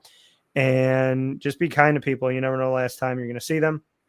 And you never know the last time that you're going to be out here having a breath in this world. So be kind and be courteous and be good to each other is the best thing that I can tell you. And shout out to Rhett Lashley. I would be remiss if I didn't mention the fact that he is one of my favorite coaches in this nation, and he works his absolute behind off. So Fran Brown, who I respect on one side, and Mr. Rhett Lashley, who I also respect, is on the other side. And this game is going to be fun. It's going to be interesting. It's going to be difficult. And Syracuse fans, you can sleep in on Saturday because the game's at 3:30 p.m. Eastern time. So shout out to the fact that you don't have to get out of bed at 8, 9, 10, 11, or even 12. So sleep in on Friday nights and know that the game's at 3:30 p.m. Eastern time. And it's the only time that I will tell a Syracuse fan to stay home and watch it in their boxers, because you should be at the Dome and watching the game when they're actually at home. And I will bang that drum like crazy, because when you are not there or when you leave, people know, the players know, they understand it, and it don't break their hearts. So make sure that you stay in the stands if you're going to come to the game. And this weekend is the one weekend that I will tell you that you can stay home and watch in your underpants. So enjoy the game. Hey, man, I think that's a great message. Dan, I appreciate you as always, brother. I'll see you, I think, in a couple weeks now. It'll be great to see you. And we'll be fasting for a couple hours at the next home game. Yeah, no, absolutely. So I want to thank Syracuse for being a proud partner with Weight Watchers. Yeah, I appreciate you so much, Dan. I'll see you next time, bro. All right, brother. Have a good night. God bless. You take care. That is Dan Tortora. Always love Dan. Make sure you guys are following him on Twitter at CallDT, and you can find him on his website. Everything on his show runs from Monday through Friday, 9 a.m. to 11 a.m. at wakeupcalldt.com. I have the next guest who's been very patient waiting. He's going. I'm sure he's going to have some very interesting things to say about Auburn's game this past week. This is Shane Barrett. Shane, how are you doing, man? How you doing? How you doing? Oh, that's a tough question as an Auburn fan. And DT, that is future Auburn coach Rhett Lashley to you. Dude, I love Rhett Lashley. I do too. I was talking with a buddy this weekend, and we are both Auburn fans, and unfortunately now we're both on the "it's time to let Hugh go" train. So after this weekend against Texas A&M, like, I think the fact that the penalties are still there, the sacks are still there, and the offense really only scored 3 points against Texas A&M because the touchdown doesn't count. Like, that was basically a pick six. How are you an offensive coach, a self-proclaimed offensive guru, and you score 3 points? And it's not, and the thing that doesn't make any sense, Thomas, is I want to say it was UTSA ran for 200 plus yards on Texas A&M, and Auburn gave the running backs on their team 8 carries against Texas A&M. Not 18, not 28, not 38, 8 combined carries for their running backs. Jeremiah Cobb got 6, Damari Alston got 2. And I was talking to my wife, and Thomas, we didn't know each other before when Gus Malzahn was the head coach of Auburn. But towards the end of his tenure, I could not stand him because he ran 4 freaking plays. Oh, no. And I texted my wife, what was that, Sunday? I texted my wife Sunday and said, "You're not going to believe what's about to come out of my mouth. I miss Gus Malzahn." And it's because 3 of those damn plays were running the ball. I was shocked at what was happening in that, because the thing is, like, the defense was keeping it close. They were getting to Marcel Reed. They sacked him a few times. Like, I mean, come on, man. Like, letting the Aggies only score 16 points is insane. They've scored more than 40 points in every game except this game. And then they still lost. Pulled someone out of a coma and you started, like, they went in a coma week 1 and you pulled them out of the coma after this game and you told them Auburn held Texas A&M to 16 points. Yeah. They're like, "What? Did you guys win by 20? Like, what happened?" And no, we lost by 6. Now Auburn did cover, so that's nice, but I'm not in the mood for moral victories at this point. We're in year 3 of Hugh Freeze, and it's the same damn thing with poor offensive line play, poor play calling related to your players, lack of discipline, obviously with the offensive line, but also in special teams, and not understanding how to use the quarterback that you have, which also leads to my next point. Make some changes. Like, last year, I put the article on leaguewinners.com. I said last year, if Peyton Thorne does not have a good start to the season, pull him. And he actually did. He went to Hank Brown, but he pulled Hank Brown way too quickly. Dude, he didn't give Hank the same leash, and I was kind of surprised because he looked okay to start. So here, and the thing, like, it was the Arkansas game, I think, that Hank started after they played New Mexico. And he threw 3 interceptions, I think, in the first half, and then Hugh put Peyton Thorne back in, and I thought that was so stupid because the thing, again, Hugh Freeze is a self-proclaimed QB guru, offensive guru. How are you not developing these quarterbacks to where you get better than what Peyton Thorne was last year, and Jackson Arnold looks just like he did when he was at Oklahoma? Yeah. Now, a lot of people in the Auburn sphere are crapping on Jackson Arnold, and I get it. He's not been great. But for me personally, like at watching that game against Texas A&M, I was like, okay, I actually do think at least he's learning a little bit because in the Oklahoma game, he had those 2 throws. Now, Cam Coleman stopped on one, but he had the other one where he overthrew him. Either one of them would have been a completion if he put just a little bit of touch on it.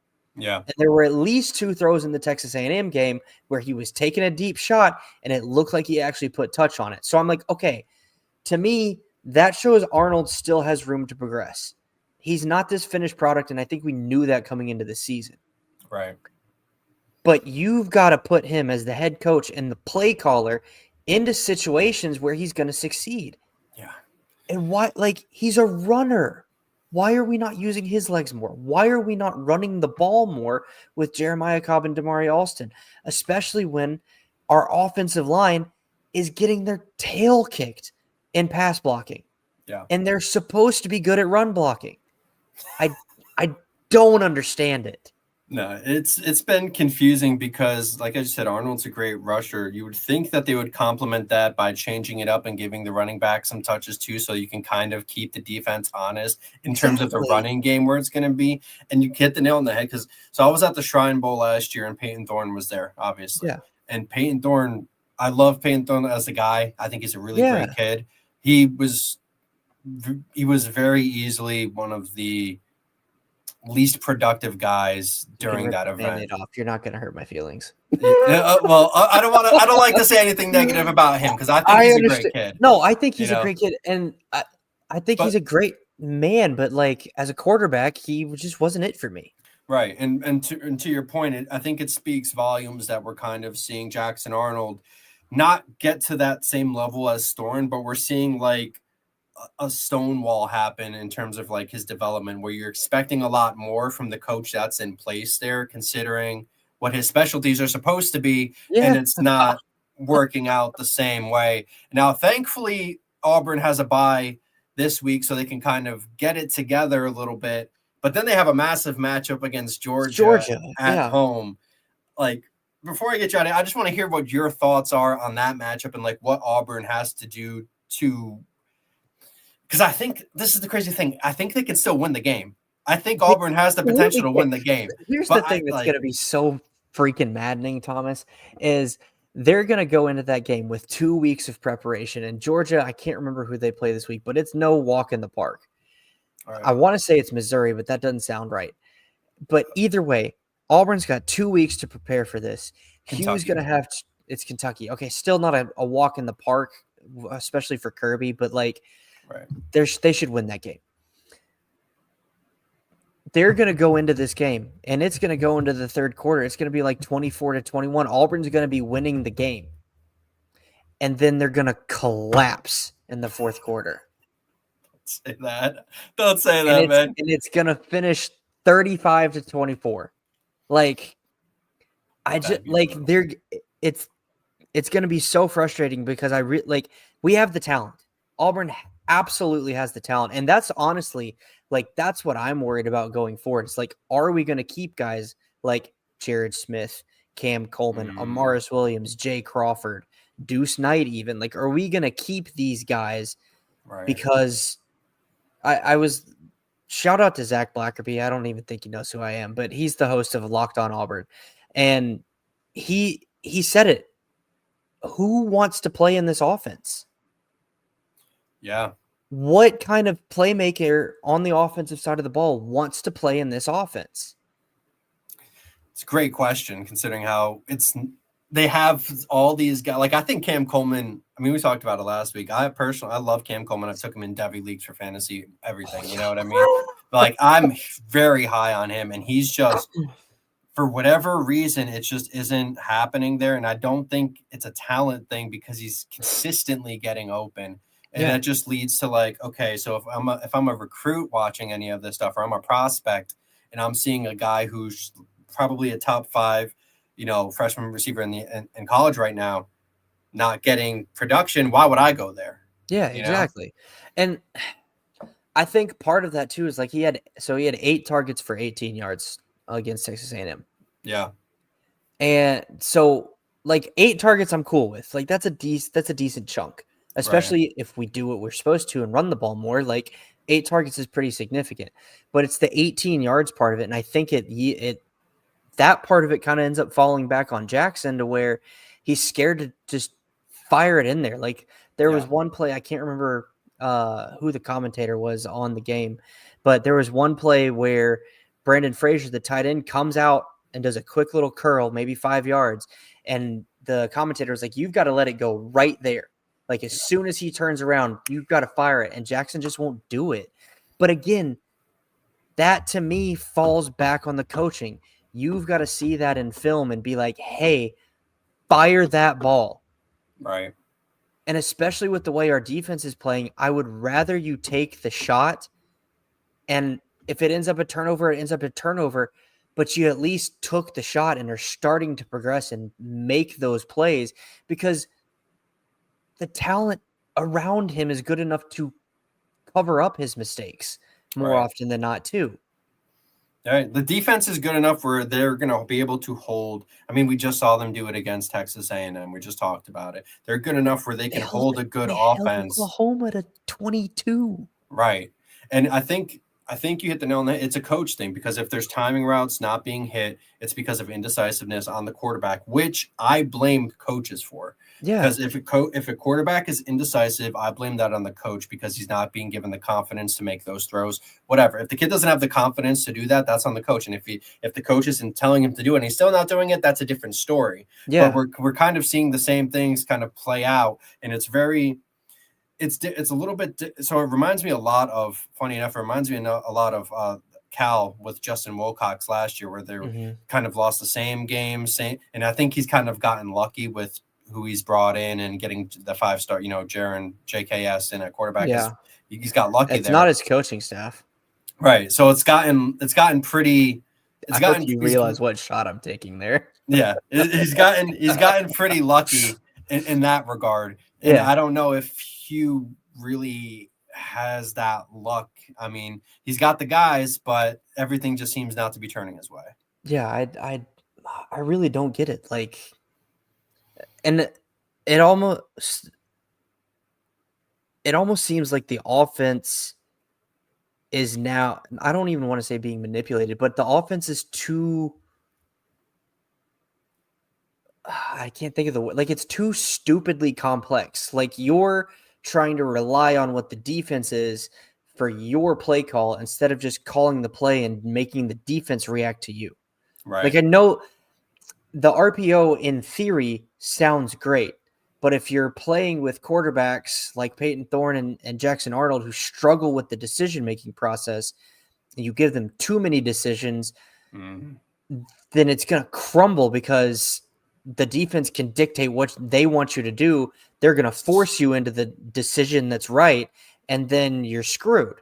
Right. And going back to my original point with missing Gus Malzahn and kind of tying that into this RPO scheme, sometimes you just have to call a run and say, Jackson, hand the ball off, or Peyton, hand the ball off. I don't care what the defense is doing.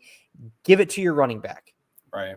And I mean, last year's a perfect example. Jarquez Hunter was leading the SEC in rushing at certain points throughout the year. Great. Yeah. He was averaging like 6.77 yards a carry. And there were games where actually I heard the stat. He had 2 games in his entire career at Auburn where he had more than 20 carries. 2. That's ridiculous with how good he was, especially last year. Yeah, they should get him the ball more, and they have to get their guys the ball more, especially against a Georgia team. If they don't I don't want to say take the ball out of Arnold's hands, but they need to be able to be more complementary. And when they do give Arnold the ball to make plays with it, they have to do it the right way and give it to the right guys. Otherwise, it could be a long day against the Georgia team that's, one of the best. I think to ultimately answer your question, yes, Auburn can still win the game. They've got the talent. They're going to have time to prepare for it. Georgia, I think, is beatable this year. Obviously, they just lost to Alabama, but Alabama is also pretty freaking solid. I think there's a log jam, and I think you probably saw that within my rankings this week. Right around that, like, let's call it 6 to even 12 or 15 range. There's a bunch of good teams in there, and I think by the end of the year, like, they're going to end up, some of them are going to end up beating each other out to knock them out of the college football playoff. Yeah. But Georgia and Alabama and Florida State are all right in there. And frustratingly, I think Auburn could be too.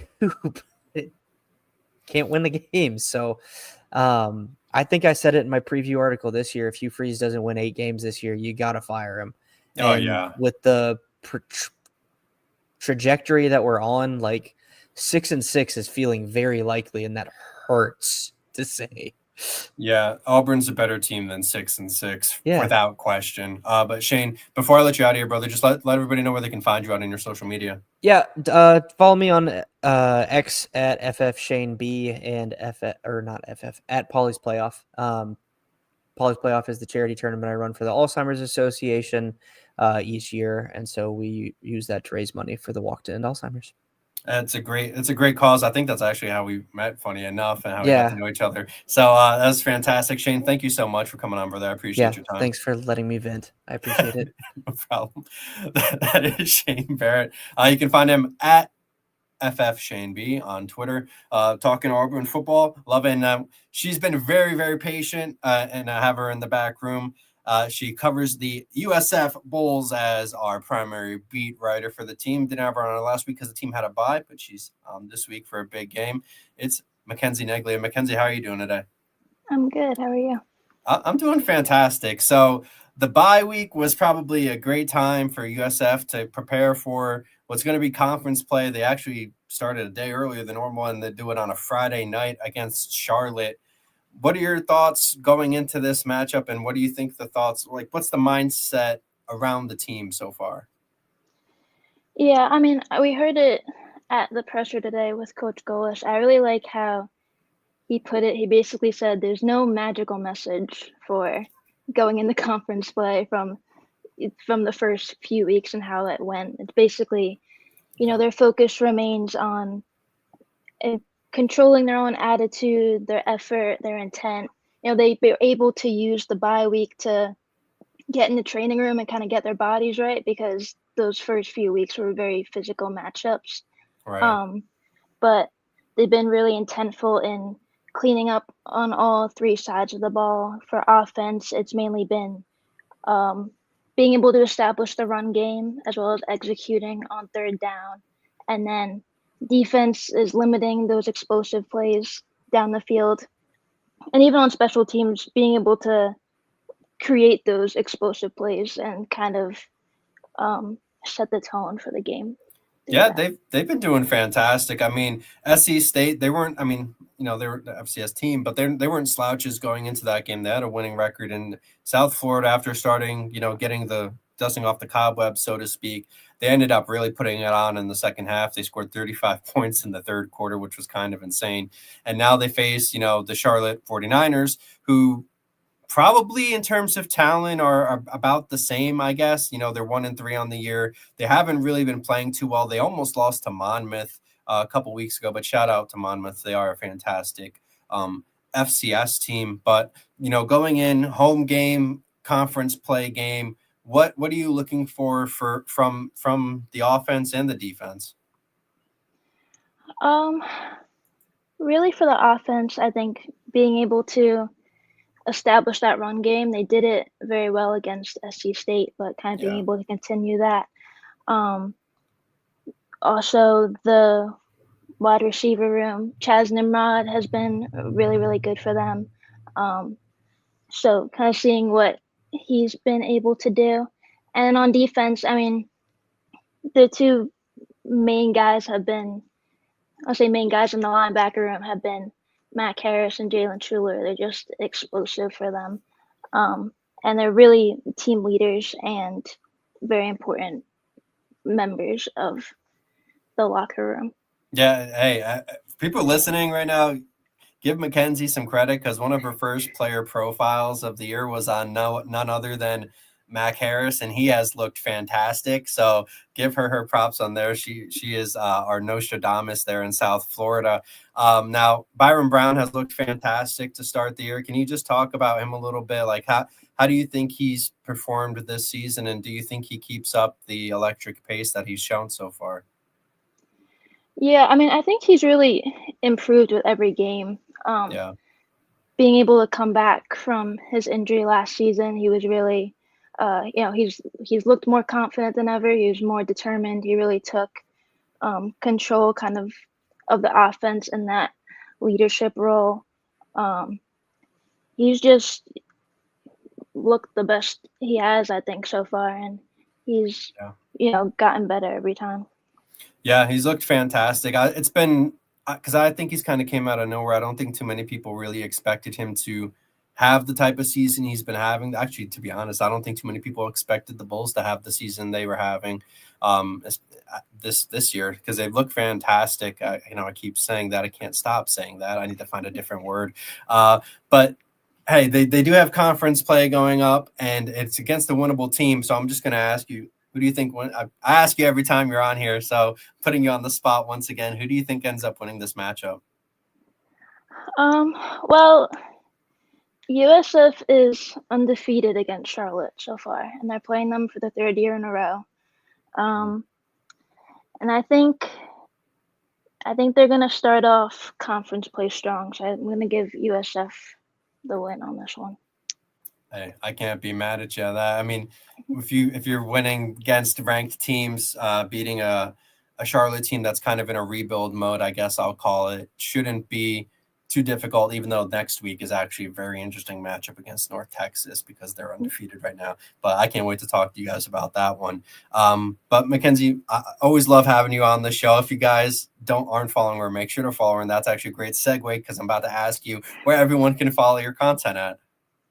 Yes, all of my USF coverage is on my Twitter, so it's just at my first and last name, Mackenzie Neglia.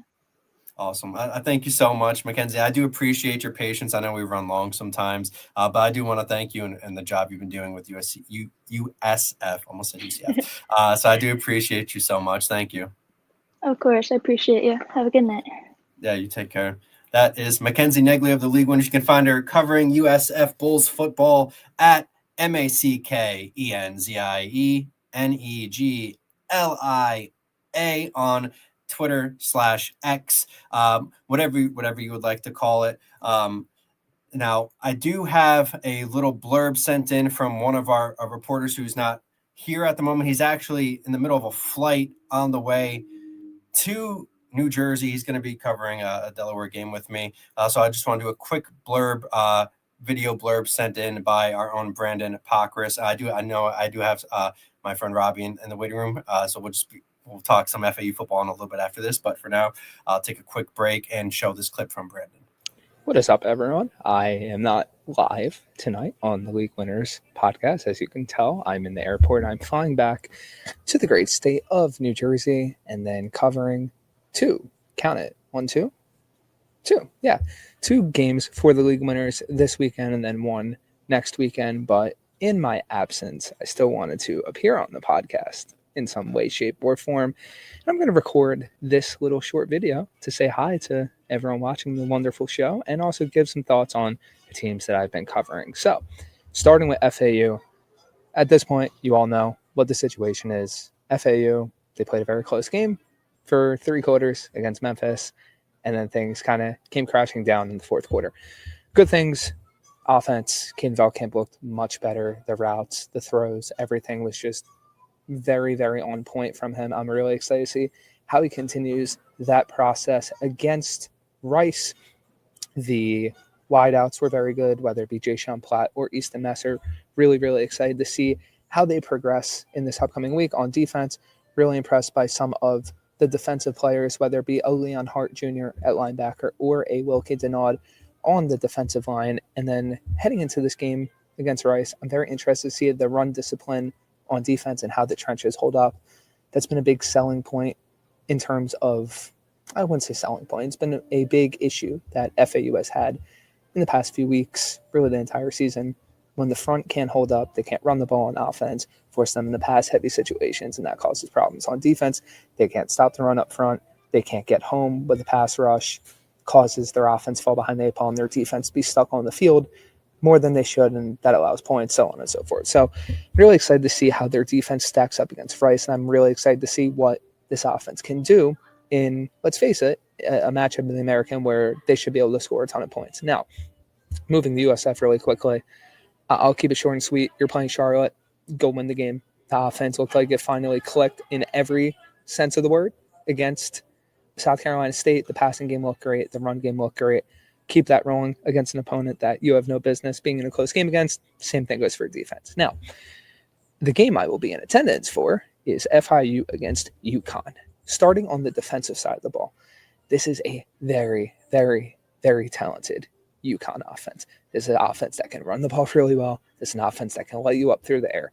They're going to need as many guys healthy as possible. I really hope Brian Blades is back for this game. It seems like that he will be, according to the presser from today, but we shall see. The secondary needs to step up. The linebackers need to make an impact.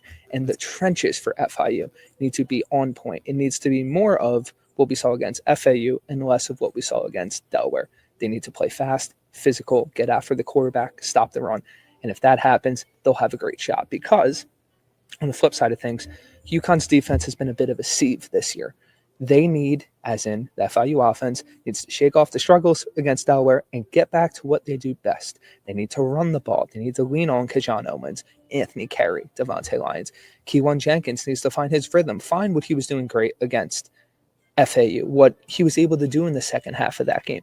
Needs to find that side of him and improve on it. Alex Perry needs to be targeted early and often. I would love to see the likes of, whether it's a Dallas Payne, a Kyle McNeil, and Eric Nelson, get even more involved, really attack this UConn secondary that has been susceptible to a lot of points scored against them, and a defense overall that has been susceptible to a lot of points given up. FIU needs to compete in this game. They need to play at a high level. They really just need to get the job done on offense and limit the UConn offense enough to give themselves a shot. I think it's going to be a really fun game. I think it's going to be really close, but we shall see. Things can happen on any given Sunday, any given Saturday when it comes to college football. So I'm really excited to cover this one in person, but that wraps up things for me here. Thank you guys for always tuning into the show. Hopefully I'm back in full force next week, but without further ado, without further notice, however you want to close it, for this time, whatever. I'm Brandon Pockris, and I will catch you guys next time. And that was our own Brandon Pockris of the League Winners. I'm about to bring in good friend Robbie Listella to talk some FAU Owls football. Robbie, thank you so much for coming on, man. I really do appreciate you taking the time out. Oh, no, it's all good. As long as you're cool with the bad lighting. I got it's baseball season right now. I usually do my podcasts in a living room, but once it gets past 7 p.m., there's usually a sport on the TV, and I can't be up there right now. But I'm here for it. I appreciate you, man. So this week it's a battle of the Owls, as Florida Atlantic travels to Rice to take on the Rice Owls, and Rice hasn't really looked that bad to start the year. I mean, they've been running the triple option. They've been having some success. They are 3-2 on the year.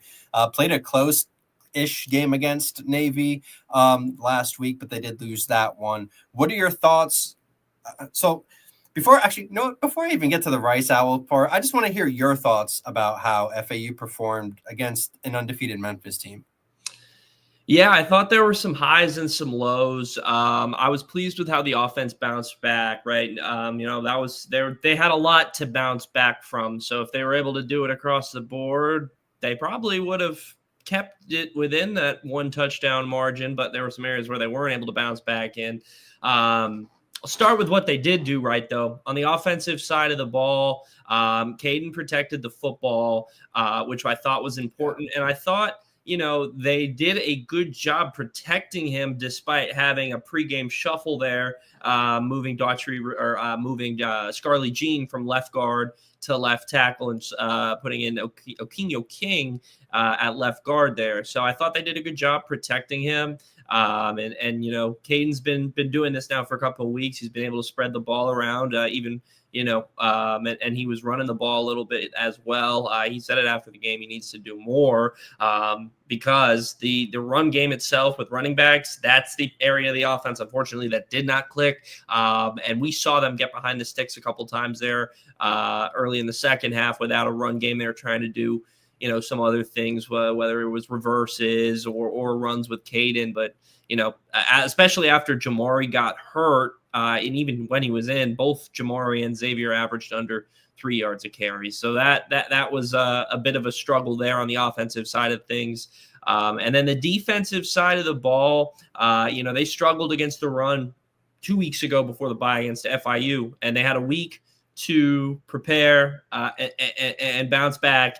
And, they were all right at times, but really, close to 300 yards rushing, multiple big plays, and it's not like it's things that's been plaguing them for a while, whether it's missing gaps, just not doing your job, different things that cost you. And then they lead to, I believe it was a 90-yard touchdown run for Dish Rosiers.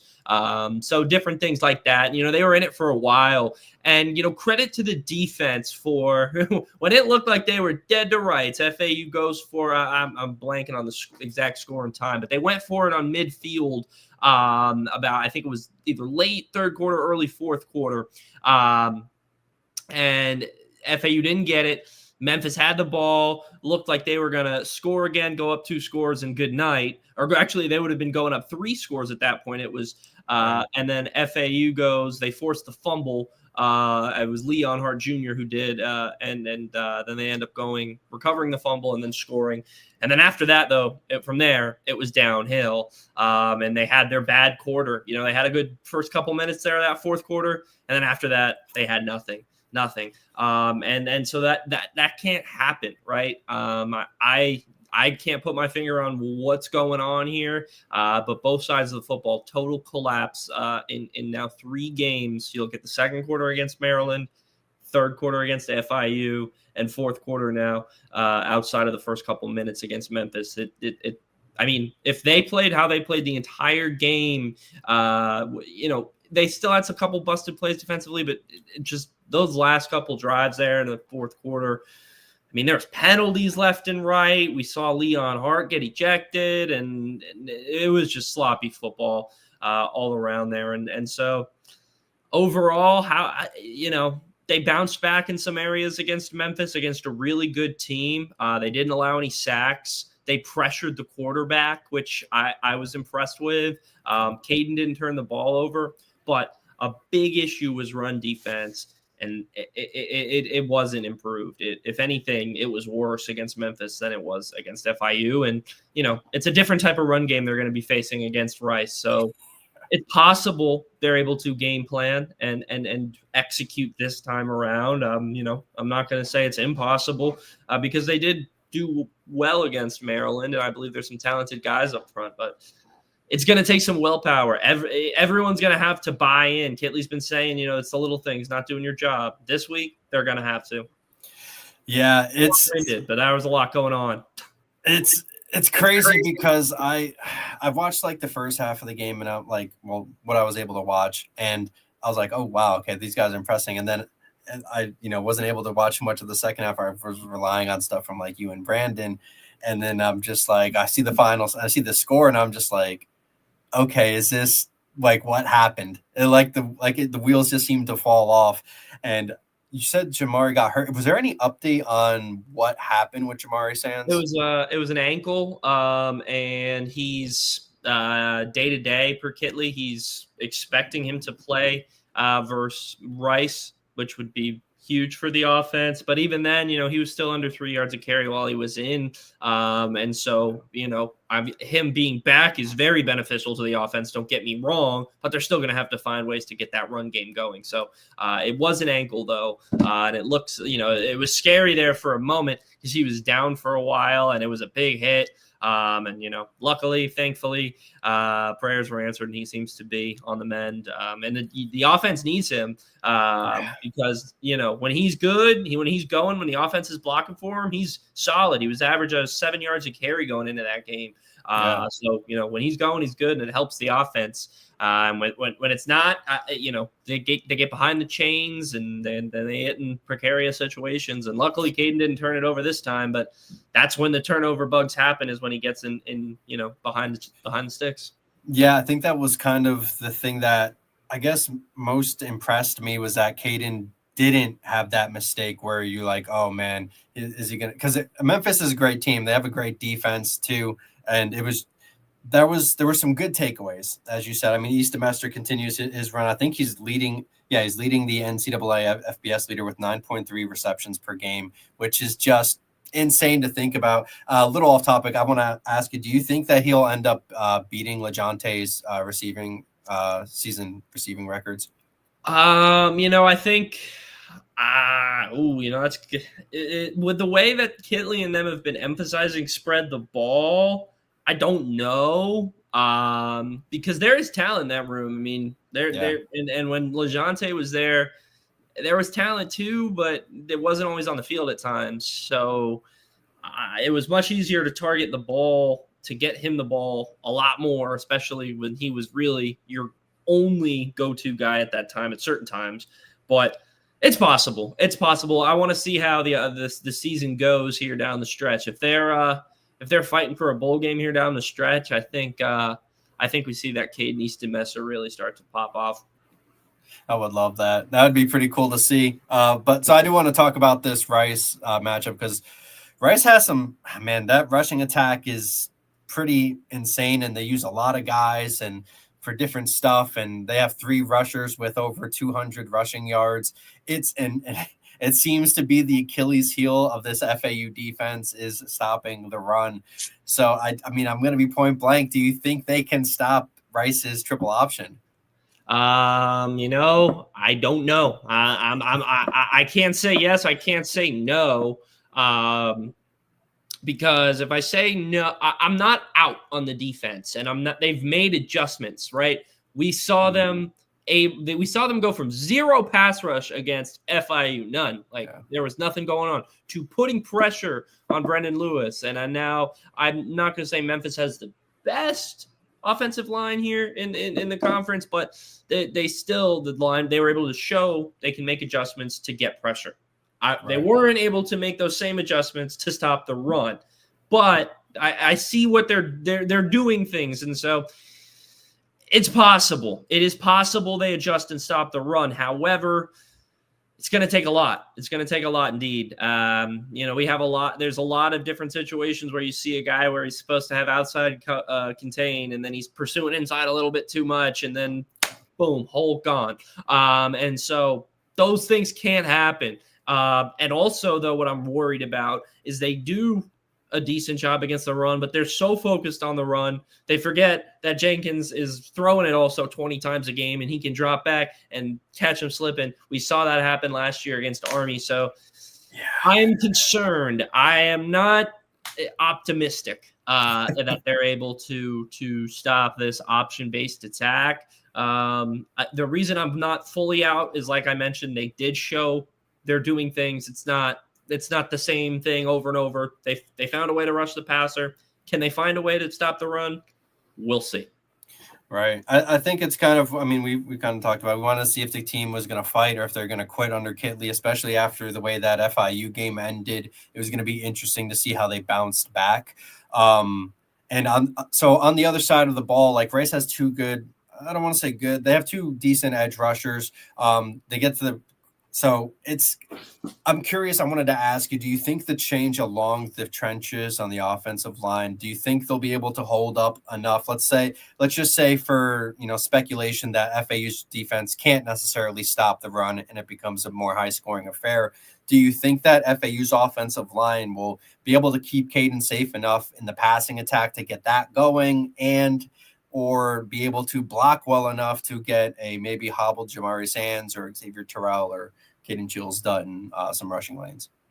I am more confident in their ability to generate some rush yards than I am to block this week. I'm never a believer in a guy should lose their job due to injury, but the line had their best performance of the season against a talented Memphis front. Although they don't blitz a ton, they still have some talent there, and Gene did a good job at left tackle. Yeah. I don't, King per PFF was one of the lower graded offensive linemen, but that was his first performance or first game of the season. And it wasn't like, he was awful out there. But now, based off what Kitley said, it does look like Jakevian Nonar is going to come back in at left tackle. And, it's been an up and down performance at times so far this season. So, off an injury against some good pass rushers, like you mentioned, will they try to target him and do things to make things difficult for him? If they do that and specifically send different types of blitzes his way to make things difficult, at that point, I'm concerned a little bit because, it's first game back, injuries and whatnot. I'm still confident Nonar can be a left tackle for them. But if he struggles this game, then I'm wondering if they opt to make a move next week because, most coaches, and I agree with the take that, you don't lose your job if you're injured. Right. But now, you play this week, and then if you struggle again, then, maybe they go back to their combination of Gene and King. So we'll see. I am confident they find a way to generate some rush yards. I think, like I said, Memphis's front seven was talented. I think Rice's is as well. Rice is one of my sleeper teams in the AC this year. But I think FAU will be able to generate some rush yards up against their big guys. Yeah, I'm very curious to see that. I think they'll get some rushing yards too. I have some worry about that pass blocking attack. And Michael Daly and Tony, I think his name's Tony Anianwu. I don't want to mispronounce his name. I heard the radio guy. He was saying it, and I was like, yeah, if I had to say that. But I'm blanking on it, right? I know who you're talking about, though. Yeah, they both have, I think they have 3 sacks apiece, and they've been doing pretty good this year. So I'm curious. I'm not the biggest fan of having Nonar start, period. But we'll see how that goes. I'm just so curious to see if they're able to keep Caden clean, because when he's clean, and now I think we're going to be able to see him have a lot more confidence, whereas in the other games he was kind of having to run for his life, and even when he was clean, he was seeing ghosts, a la Sam Darnold, Jets era. Terrible. But I wanted to ask you this before I let you go. Like, let's just say, hypothetically speaking, the 2 paths that FAU can have here. What happens to FAU, Zach Kidley, the team, with a win, and what happens with a loss? Well, with a win, that's a big momentum builder because you go into not only a favorable matchup against UAB, but it's also alumni weekend, it's homecoming, it's parents weekend, the whole 9. They do everything on that weekend. So it's going to be, if there's a game where the fans will be there, it'll be that one. Also, because it's a night game, it's not at noon. So fingers crossed for weather, knock on wood. Somehow, some way, there'll be some fans in the stands and a good amount as well. That's usually my times as a student. Those were the best attended games. What was that homecoming alumni parent weekend? So if they can win this game, go into that game against UAB with your biggest crowd of the season, and you win that, you're all of a sudden 2 in a row, and you won in front of fans who start to notice. And then, you got to go play Navy. But if, you showed you can do it. I believe it's Navy. Is it? Navy's no, it's USF. USF. Navy. Okay, so yeah, okay, I had it flipped. I thought it was the other way around, but Good call. But yeah, so then that makes it interesting. So you go so you win those 2 games, you go into USF with momentum, and if you lose against Rice, you go into UAB with a little bit of meh, and then there's fans and they're like, oh my gosh, we're 1-4 right now. Like, what's going on? Mom, Dad, you know what? Let's leave the tailgate. Let's go to the beach. Mom, Dad, let's leave the tailgate. Let's go to the bar. And then all of a sudden, your best attending game of the season is just another game. And then all of a sudden it's raining, and then there's not as many fans in the stands, and UAB and FAU are in a dogfight, and you don't have any momentum. You're 1-4. Then UAB, all of a sudden, it's a shootout. They Trent Dilfer, we've seen him sling it against FAU in the past. So that's not a situation you want to get yourself into. And then whatever happens in that game, you win it in a dogfight. You're feeling okay, and then you got to go to USF feeling okay. Yeah. Don't lose. If you lose to Rice, you better beat UAB in convincing fashion, because then you're going to go in. At least you're going to USF with something. But got to find a way to win this game, because there's some big momentum to be had, which you could turn into some really big momentum against a potentially ranked USF team if they're able to rattle off some wins here.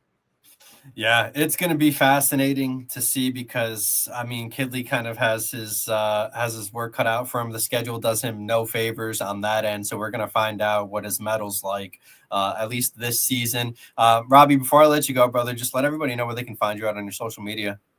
Yep, my Twitter is rLaStella Report. I have all my FAU content going right now. My written content on New Era Prep, and I got a podcast once a week at Inside the Borough on YouTube and Twitter. So yeah, that's where most of my stuff's at. Thanks for having me.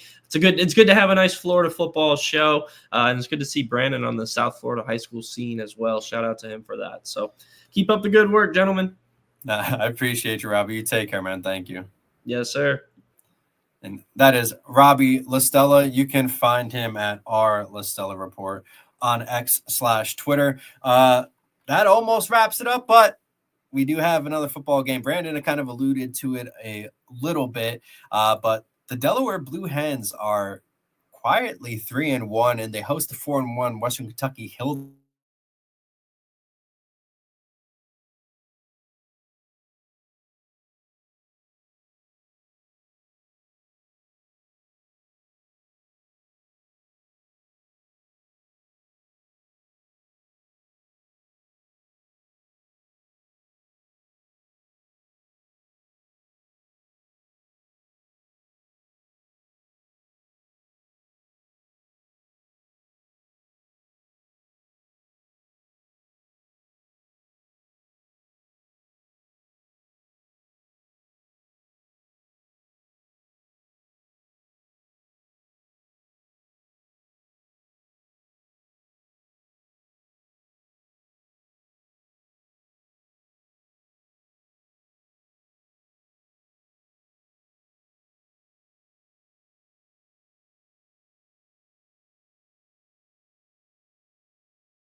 I apologize. I have no idea what just happened.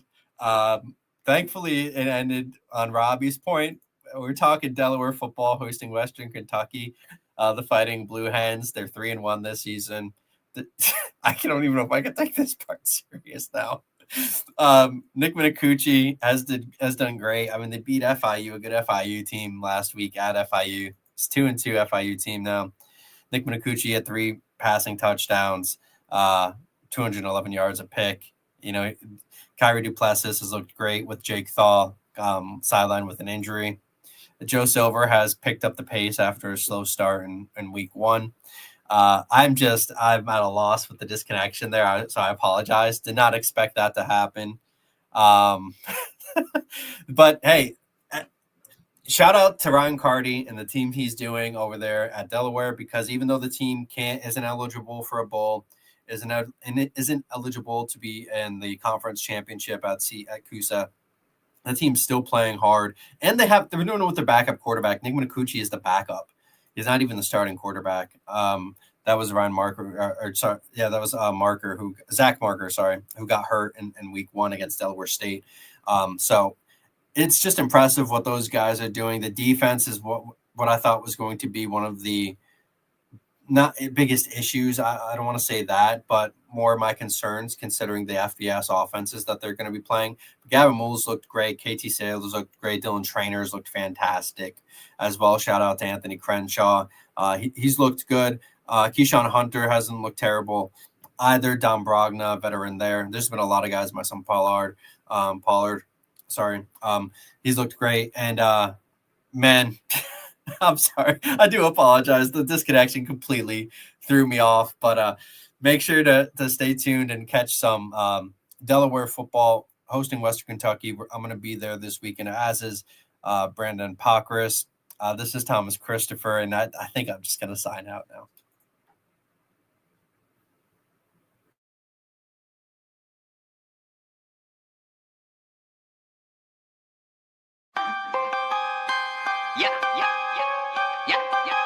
Don't just make you fucking beats.